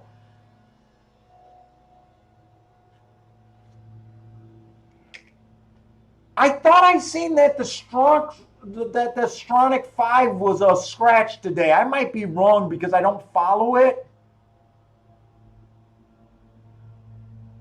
But I thought I seen because of the fires or something that they were scratched today.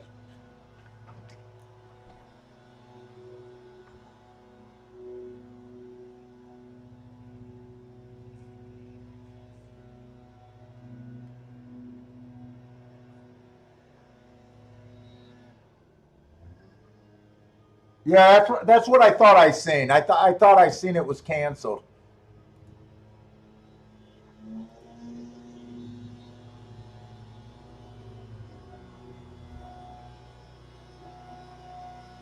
Man, that guy's lawnmower weed whacker's loud as hell over here.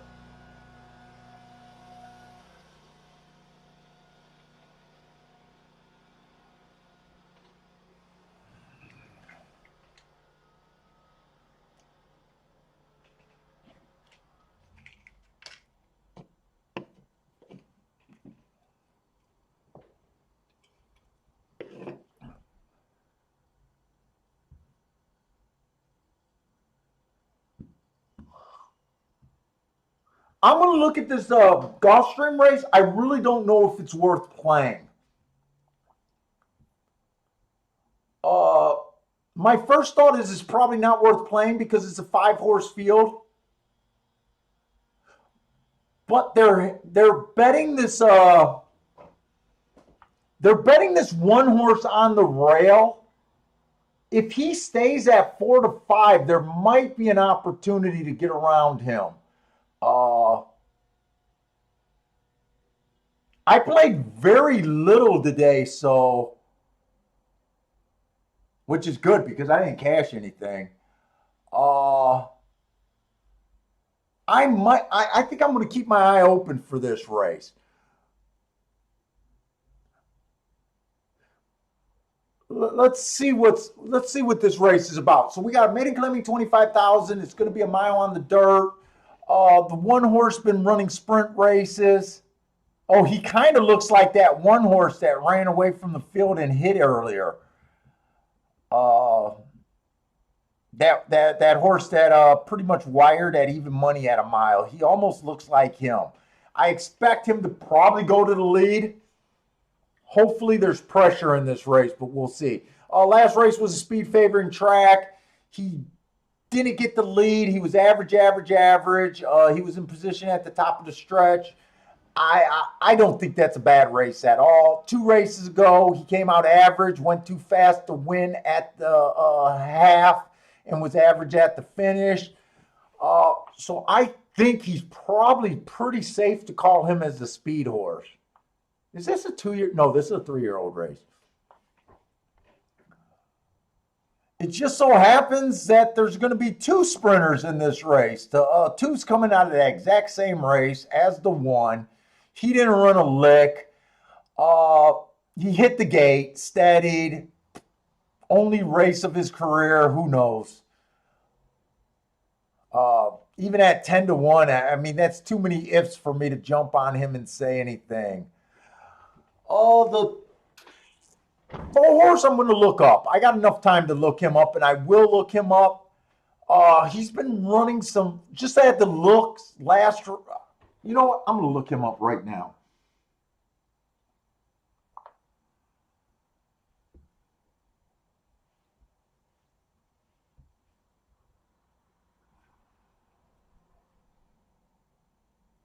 What the fuck's going on? Done. Let me just get my Gulfstream on my tablet.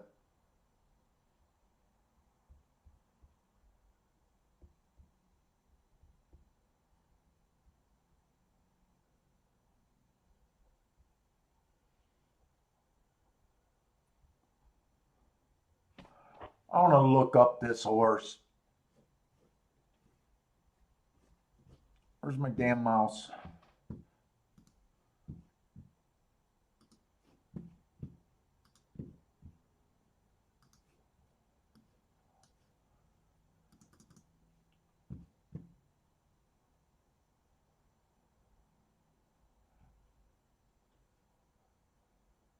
Is Arlington coming up first or Gulfstream? Do I got time to look at them both? You know what? I got time to look at them both. Let's go to Arlington first. Gulfstream only has a 5-horse field. I might not be able to get around that 2-horse anyways.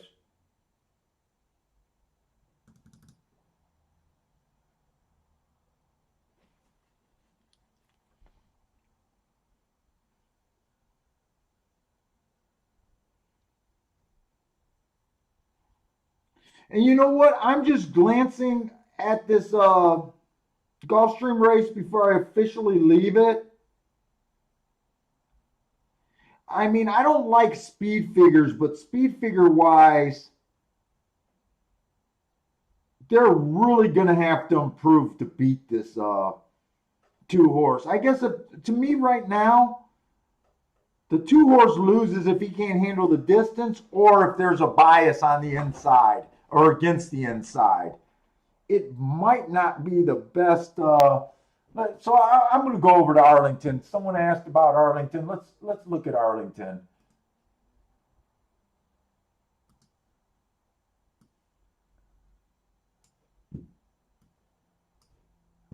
Where did I stick that Arlington form?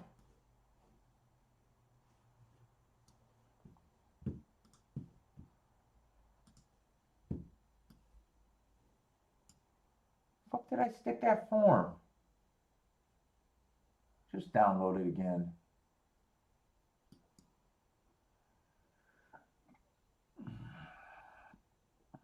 Come on.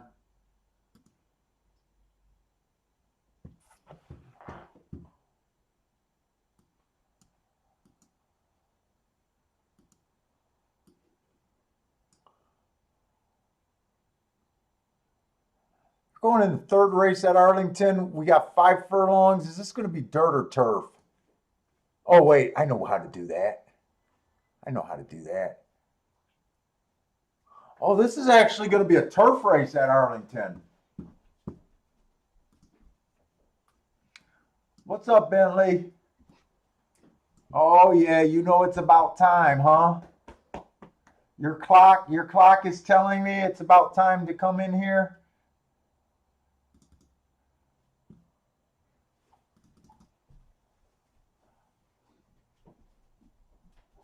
Okay, so far at Arlington, I thought I remember mentioning this yesterday, and what I was wanting to point out is what I wanted to bring out. There's only been 14 sprint turf races at Arlington. Not enough for a real profile. Normally, they don't even run more than one in a day.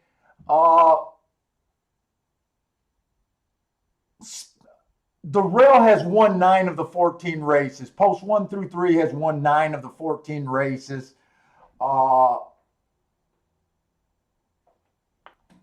Has been the big thing. They closed 5 lengths out or farther, 7 of those. They stalked 4 of them, and they only wired 3 of them. Very small sample.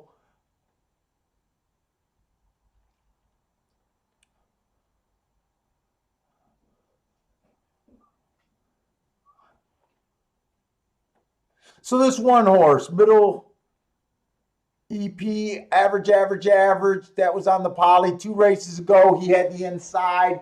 We said that the inside seemed to be the place to be there.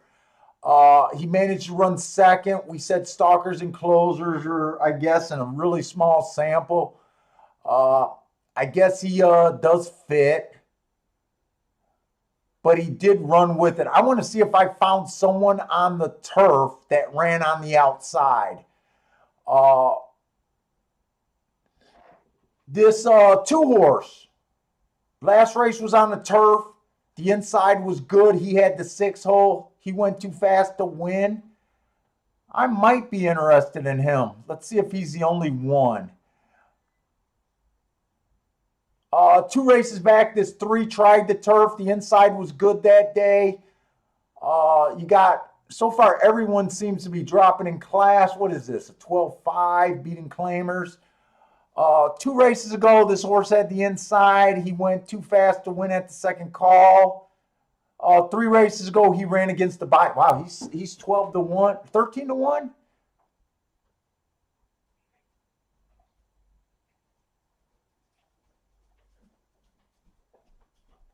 I know, Bentley. It's almost time. I'm almost done.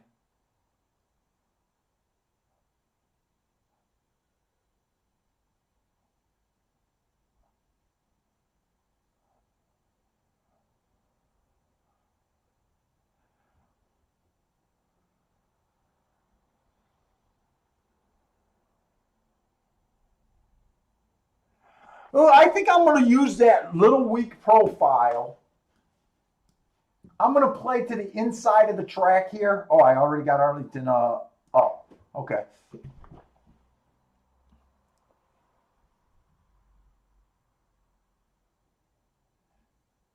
The only part about the profile, I like the inside.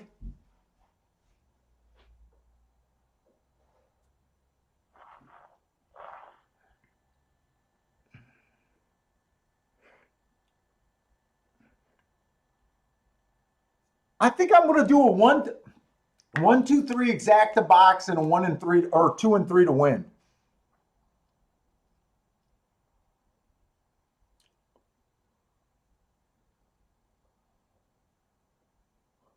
Seven's coming from Thistle Downs. That's got to be a step up. He never tried the turf before.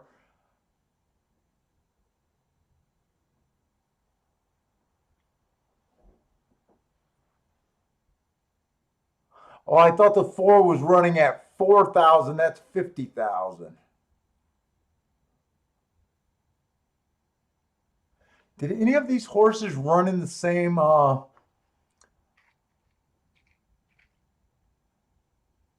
race?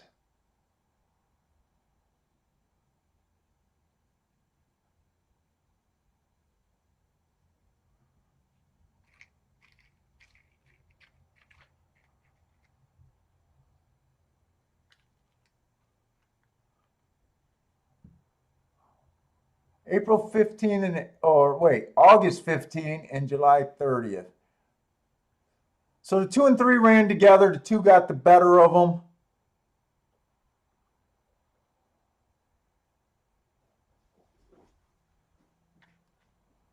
One, two.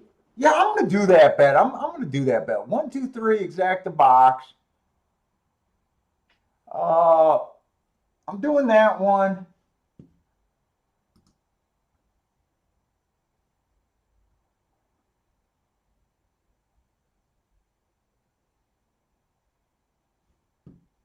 Oh, I'm in the wrong race. That's why I can't bet. What race is this? Third race. Third race. There we go.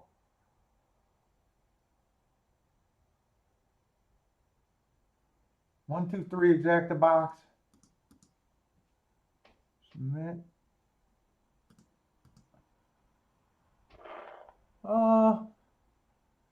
I'm definitely betting the 3. I'm deciding if I want to do the 2 horse also. I am going to bet that. I'm going to do a Dutch. I'm just hoping to get 4 to 1.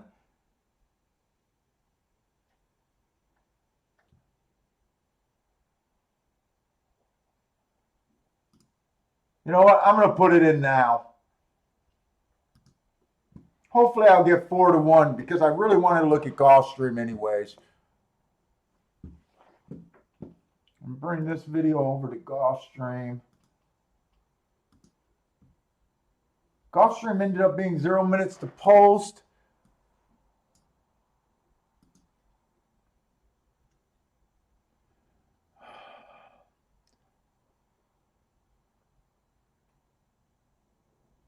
Man, the only case I can really make on this too is if the track kills him. I'm talking about Gulfstream.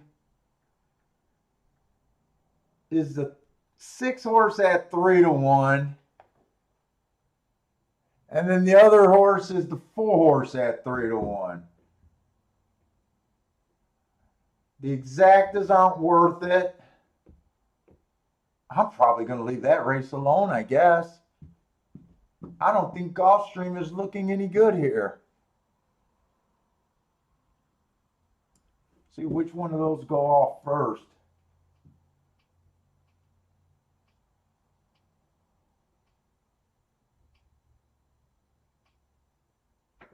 Yeah, Arlington can be really chalky, man. That was my complaint about Arlington when I was living there and playing there every day. They could get this, man. Sometimes they get super chalky. I actually think Hawthorne to me tends to be a better product when they have full fields at Hawthorne. I've always done a lot better at Hawthorne.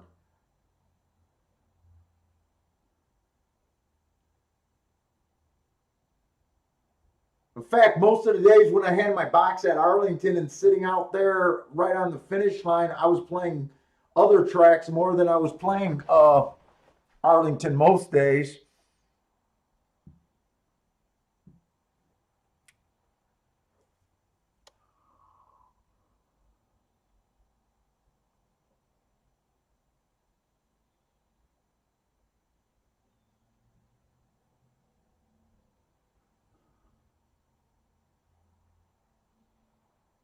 Marco Lewis saying the 7 is from Thistle and can show speed here at Arlington.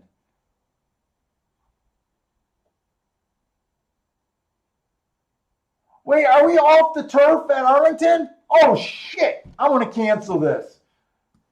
I want to cancel this.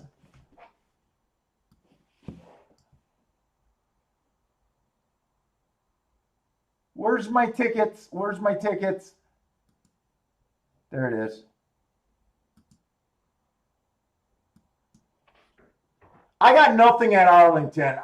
I thought they were on the turf.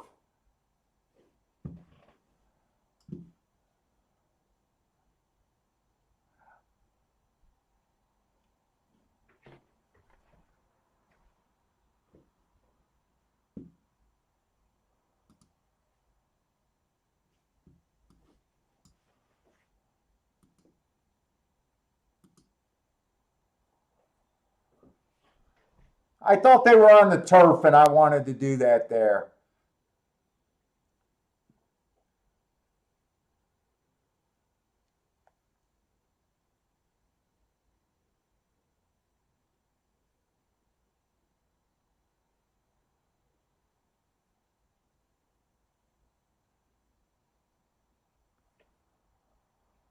Jesus. Can we get worse? 6 to 5, 6 to 5. Even if the one wins, it's 6 to 5.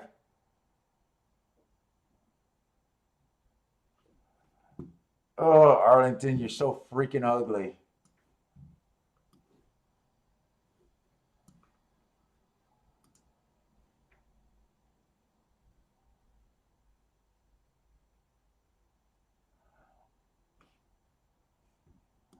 me see something.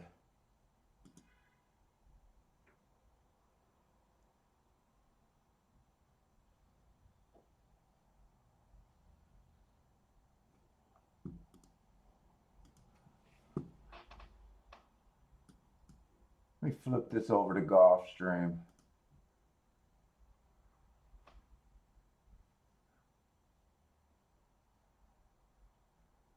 Do I want to play this ticket?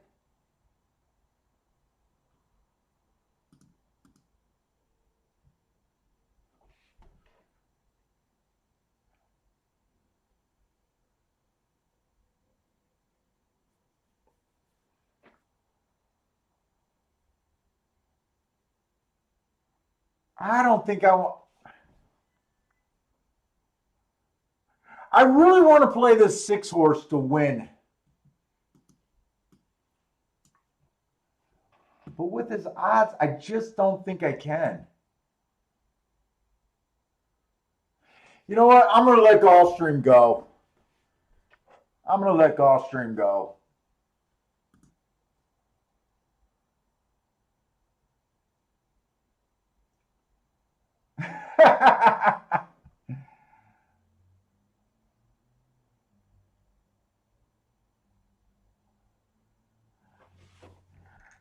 Oh, I haven't even. That Woodbine race still haven't went off, huh?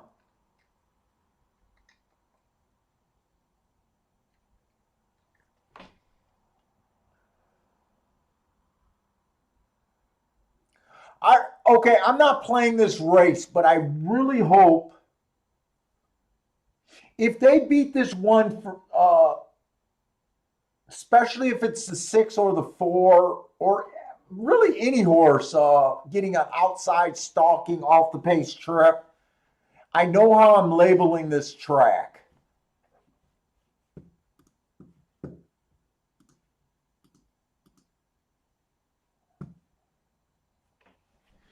If the 2 horse wins, I'm still leaning that the track was kind of favoring. I just don't know where someone's going to press this to.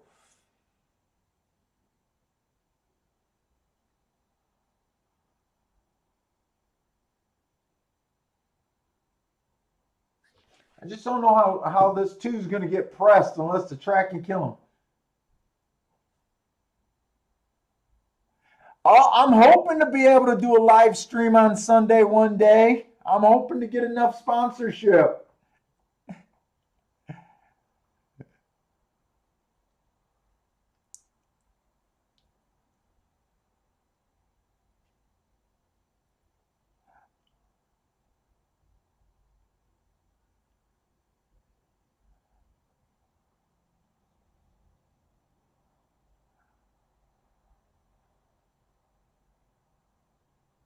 This 2 is already getting more pressure than I expected. The problem is the pace is kind of slow. This is why I didn't take the 6 at 3-1 because I thought there was a chance that he might ended up being the favorite, whether, and if he won, I didn't think he'd be the favorite, but I thought it'd be around 2-1, 5-2.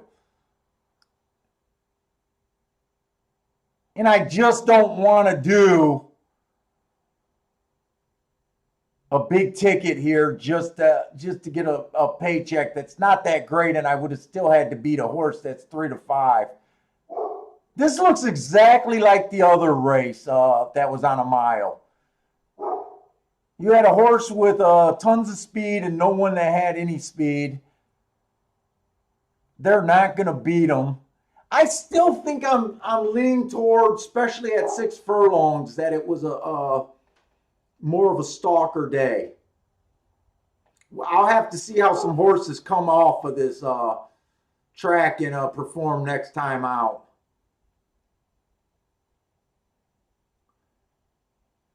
Four managed to get second, but there was no room for even a Saber Exact at 2 on top of the 4 and 6. Yeah, this race looked just like that one horse. It was a turf sprinter stretching out that didn't look like there was much speed in the race. And the only question is, could he go the distance? And he answered that.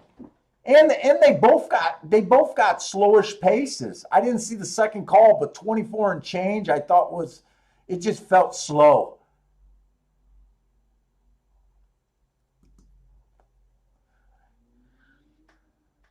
I think we missed out with the 8th race, and we didn't even handicap it to give ourselves a shot. But that whole race would have really been if I could have convinced myself to stick with a off the pace horse one more race. There was enough speed in that race to say that race might break down on its own too. Man, I don't even think I bet a total of $100 today. You know how hard it is to not to do that?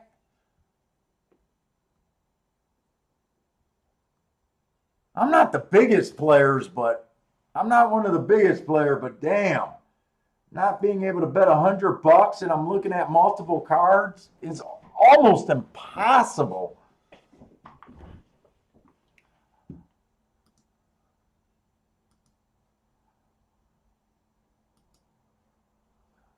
Let's see what Matt sent me. Do I want to look? I kind of don't even feel like I had a chance today. What did I do with Arlington's? I might stick for one more race at Arlington. If as long as Matt has it handicapped.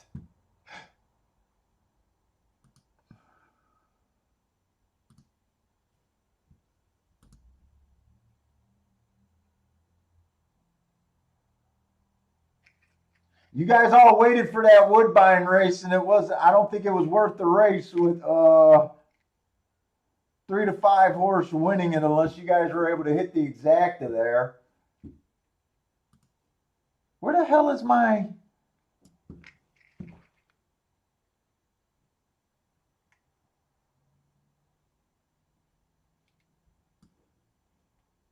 Am I closing these forms and not even realizing it?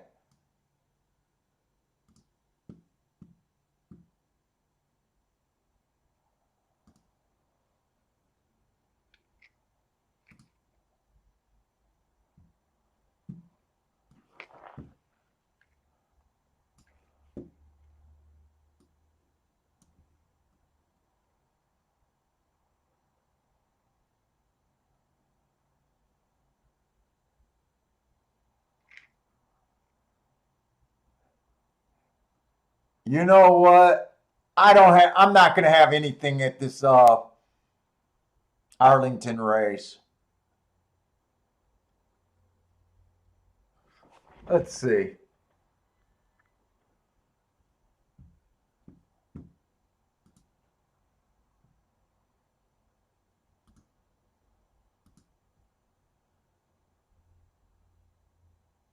They're hammering the 8. It's a 2-year-old race. There's a couple first-time starters.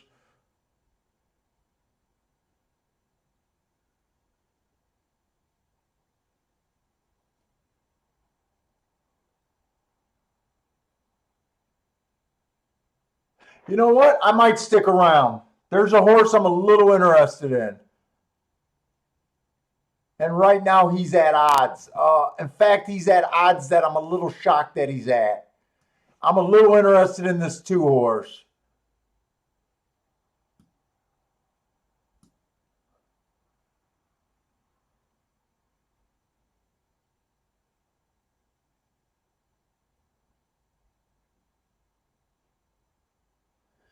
Man, I haven't looked at a full card at Arlington yet this year. Are they only running 5 races today, or is that where the form just cut off? No, they got 8 races. Huh. I wonder how the form cut off after 5. Maybe Matt just downloaded maybe he just downloaded certain races today.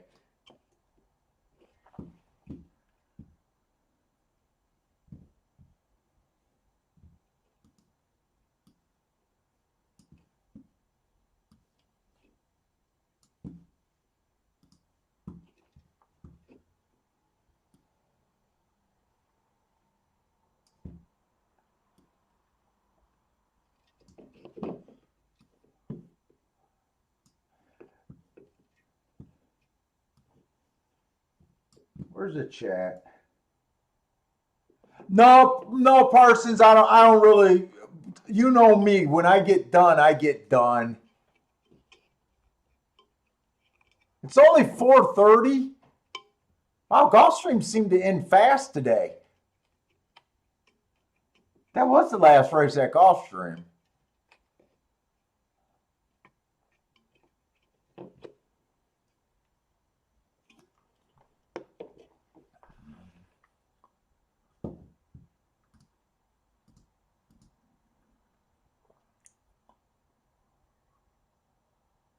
Oh, that's just a replay of that. All right, there's nothing there.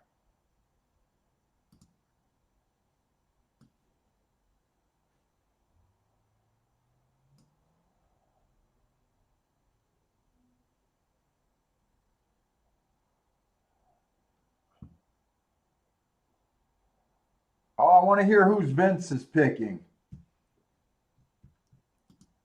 And they're going to be sprinting 4.5 furlongs over the poly track. My top selection in this race is going to be the number 6 horse, Back It Up, trained by Larry Ravelli and ridden by jockey Jareth Loveberry. Back It Up ships in from Prairie Meadows. She raced over a muddy track in her latest and just her second career start.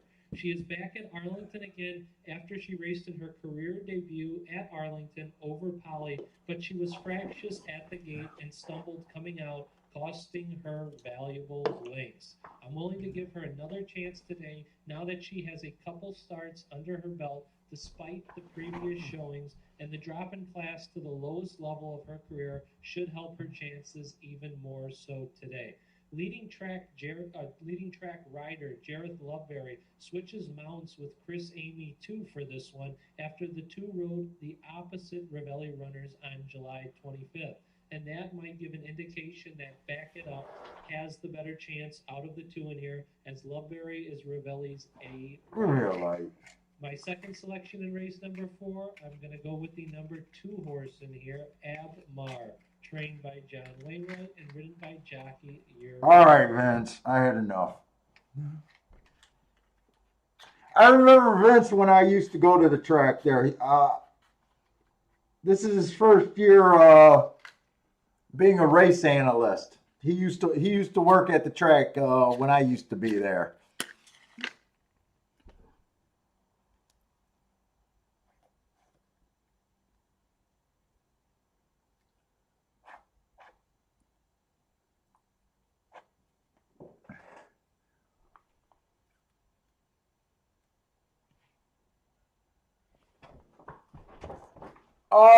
I was a little interested in this 2 horse. I keep forgetting that Parsons has more data than I thought. I didn't realize this was a Fairplex, not Fairplex, Fairmont horse, which probably is going to make me not want to do this bet. But I'll stick around for this last race.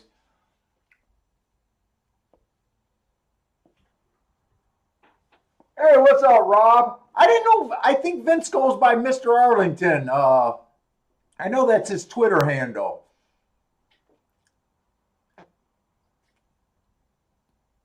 I don't know how many years. My time frame of my life is so. I can't keep track of how many years ago that was. But he used to be an usher there, in the box seating area. So when I seen that he got probably a promotion to race analyst, I would imagine that's a promotion there. I congratulated him.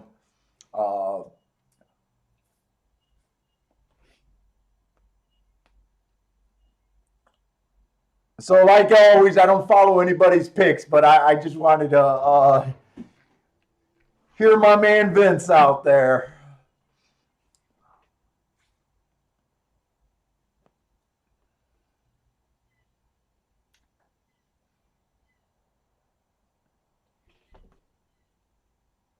Yeah, I'm almost like, yeah, when it gets to be about 5 o'clock, man, and today is a non-event day. It's like I didn't even play. But my ass still feels just as sore from sitting like I did all day. I actually want to play, but I know I'm pretty much done.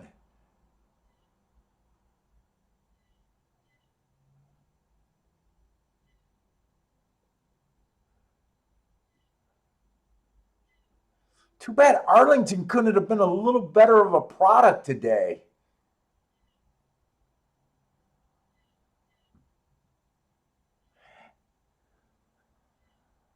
Yeah, I really think we missed out on the eighth race. I think the eighth race was probably. I think the eighth race ended up being the make it or break it. I'm not even saying I would have hit it. It all depends on if I would have still thought that I wanted to go the off the pace route. That would have definitely, even if I would have hit that exacta four on my smaller side, would have definitely been a winning day today. Uh,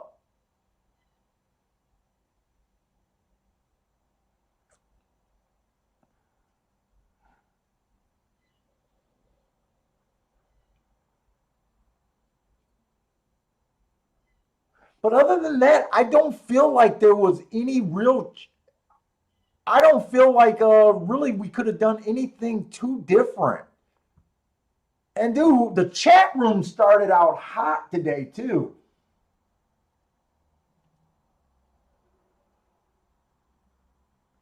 Hey Rob, what do you do at the racetrack? And who are you on Discord? Were you at were you in Discord when I was in Discord a lot?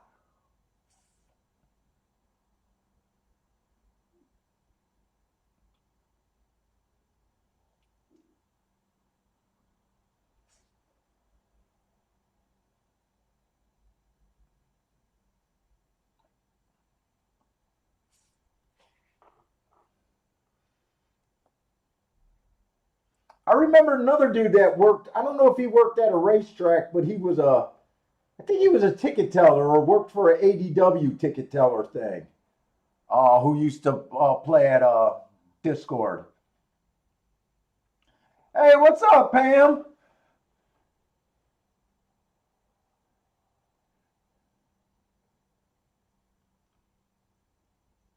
Oh, your name is Rod G on Discord.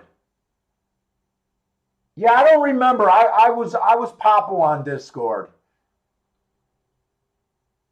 Oh, you're a bartender. You know what? I think I do remember some guys being bartenders at the track.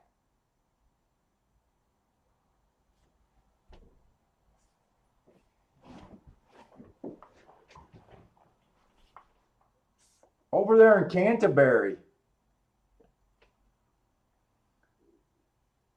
Take it easy, Rex. I'm just wasting a little bit of time. I'm just gonna watch this race. I don't even think at 7-1 I might have thought that this was worth the risk, but I kind of just I'm leaning towards just shutting this day down today. I'm kind of reviewing in my head about Gulfstream today. I think our first call was really good, but we couldn't. I honestly don't think there was anything we could have done different. And we barely did anything. That's the sad part. We barely did anything. Let's see. Equine base.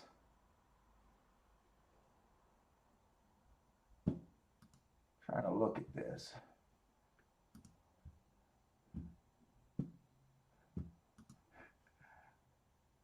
Hey, Pam, thanks for the comment on the video. I am gonna this weekend and early next weekend. I do plan on putting up some more videos about biases and stuff relating to the bias reports. Uh, and I will be updating the bias reports every Tuesday. for the next 4 weeks, so all the way through the 6th. We'll be doing by the the updates. I'll just send them out. Next week I will be doing a Thursday show, but we're going up north, so I won't be doing a Friday show. But we'll be on Thursday.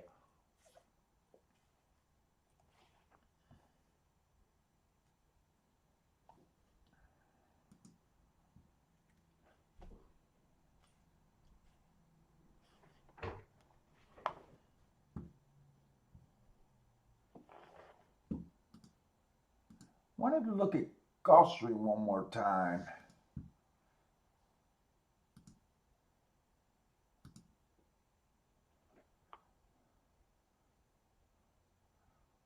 First horse was $1.30. Okay.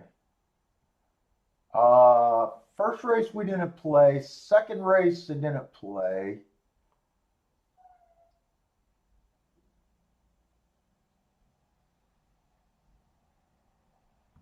I'm looking at the wrong charts. How the hell am I looking at Oaklawn charts?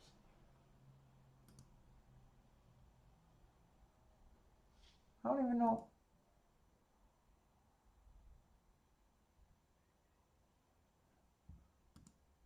Oh, I'm sorry, Nice.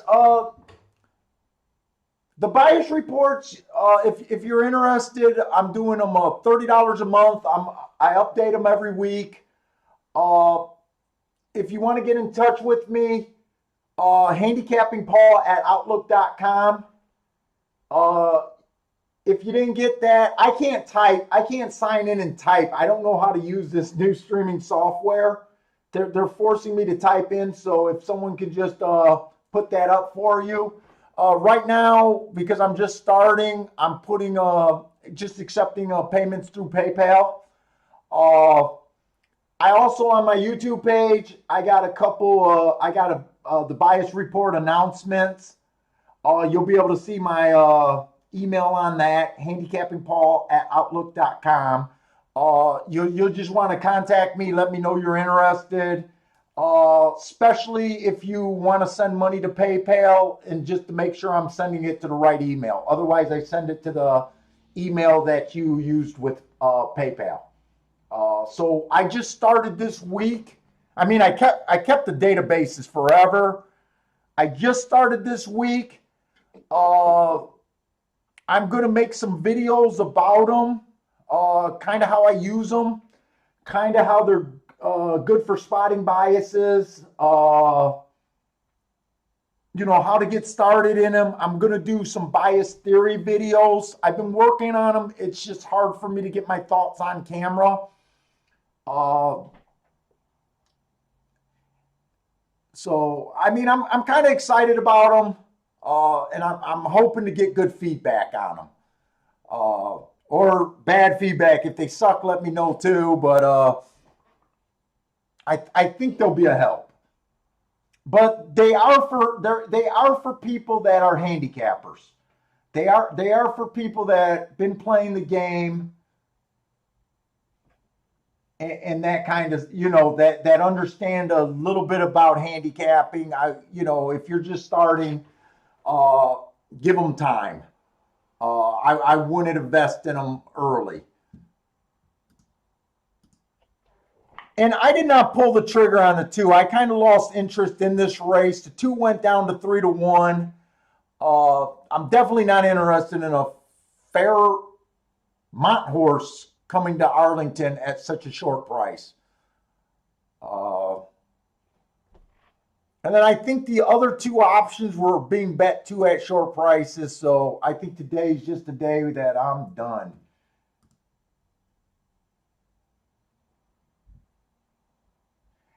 And Rex, I don't even know what's going on with Gulfstream. I don't know if they're open to the public right now. But what's hilarious is I do believe their casino is open, so I can't even figure that out. You can social distance way better at the out in the grandstand than you could at inside the casino.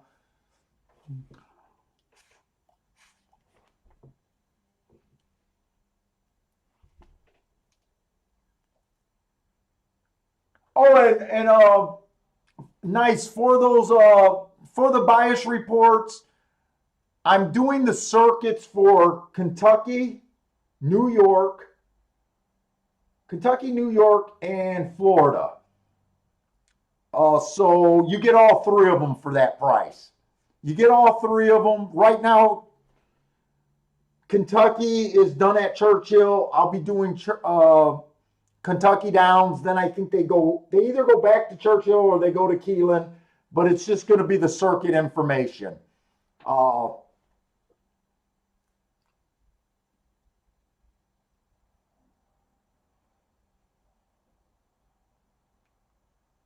And I didn't even realize this was a 5-horse field here.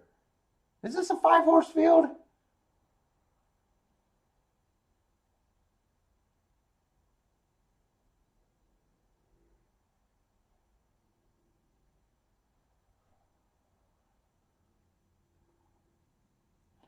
Yeah, that I've 7, 6, and 2 were all on the radar, but this is just a race where I don't think you get a bump unless you just say, hey, it's this way, or where you can just kill a combination one way. I didn't have that kind of opinion in that race, so I doubted if the exactas are wow. I doubted if the exactas have any room for anything either. Yeah, 7 did win like a 1-horse field.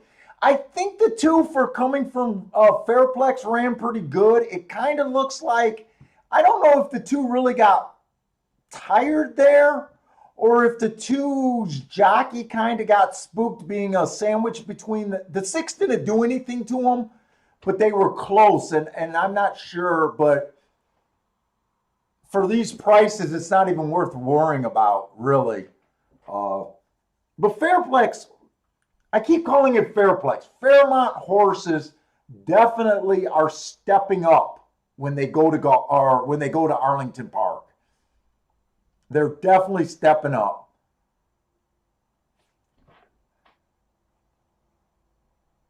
Parsons taking a shot. Woodbine last bet of the day. He's taking 278 or 287, singling to the 2.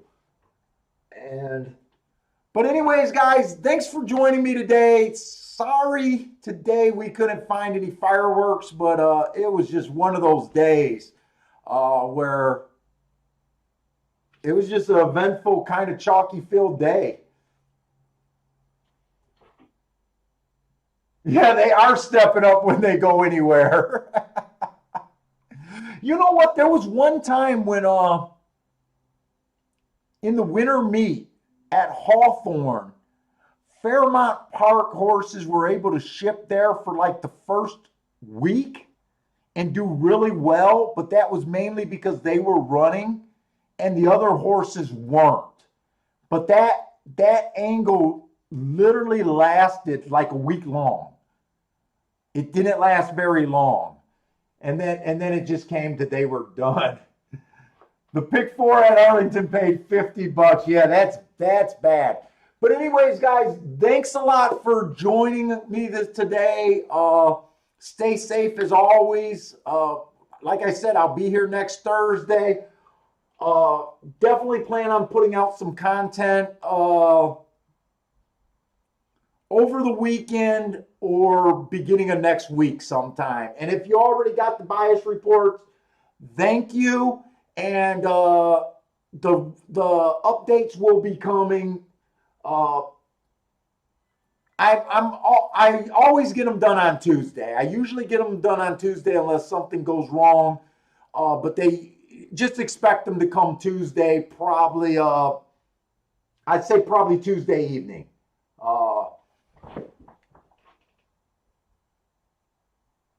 Oh, you're saying that the pick 4 paid $30. That's brutal. That's brutal racing. But anyways, guys, thanks a lot and stay safe out there.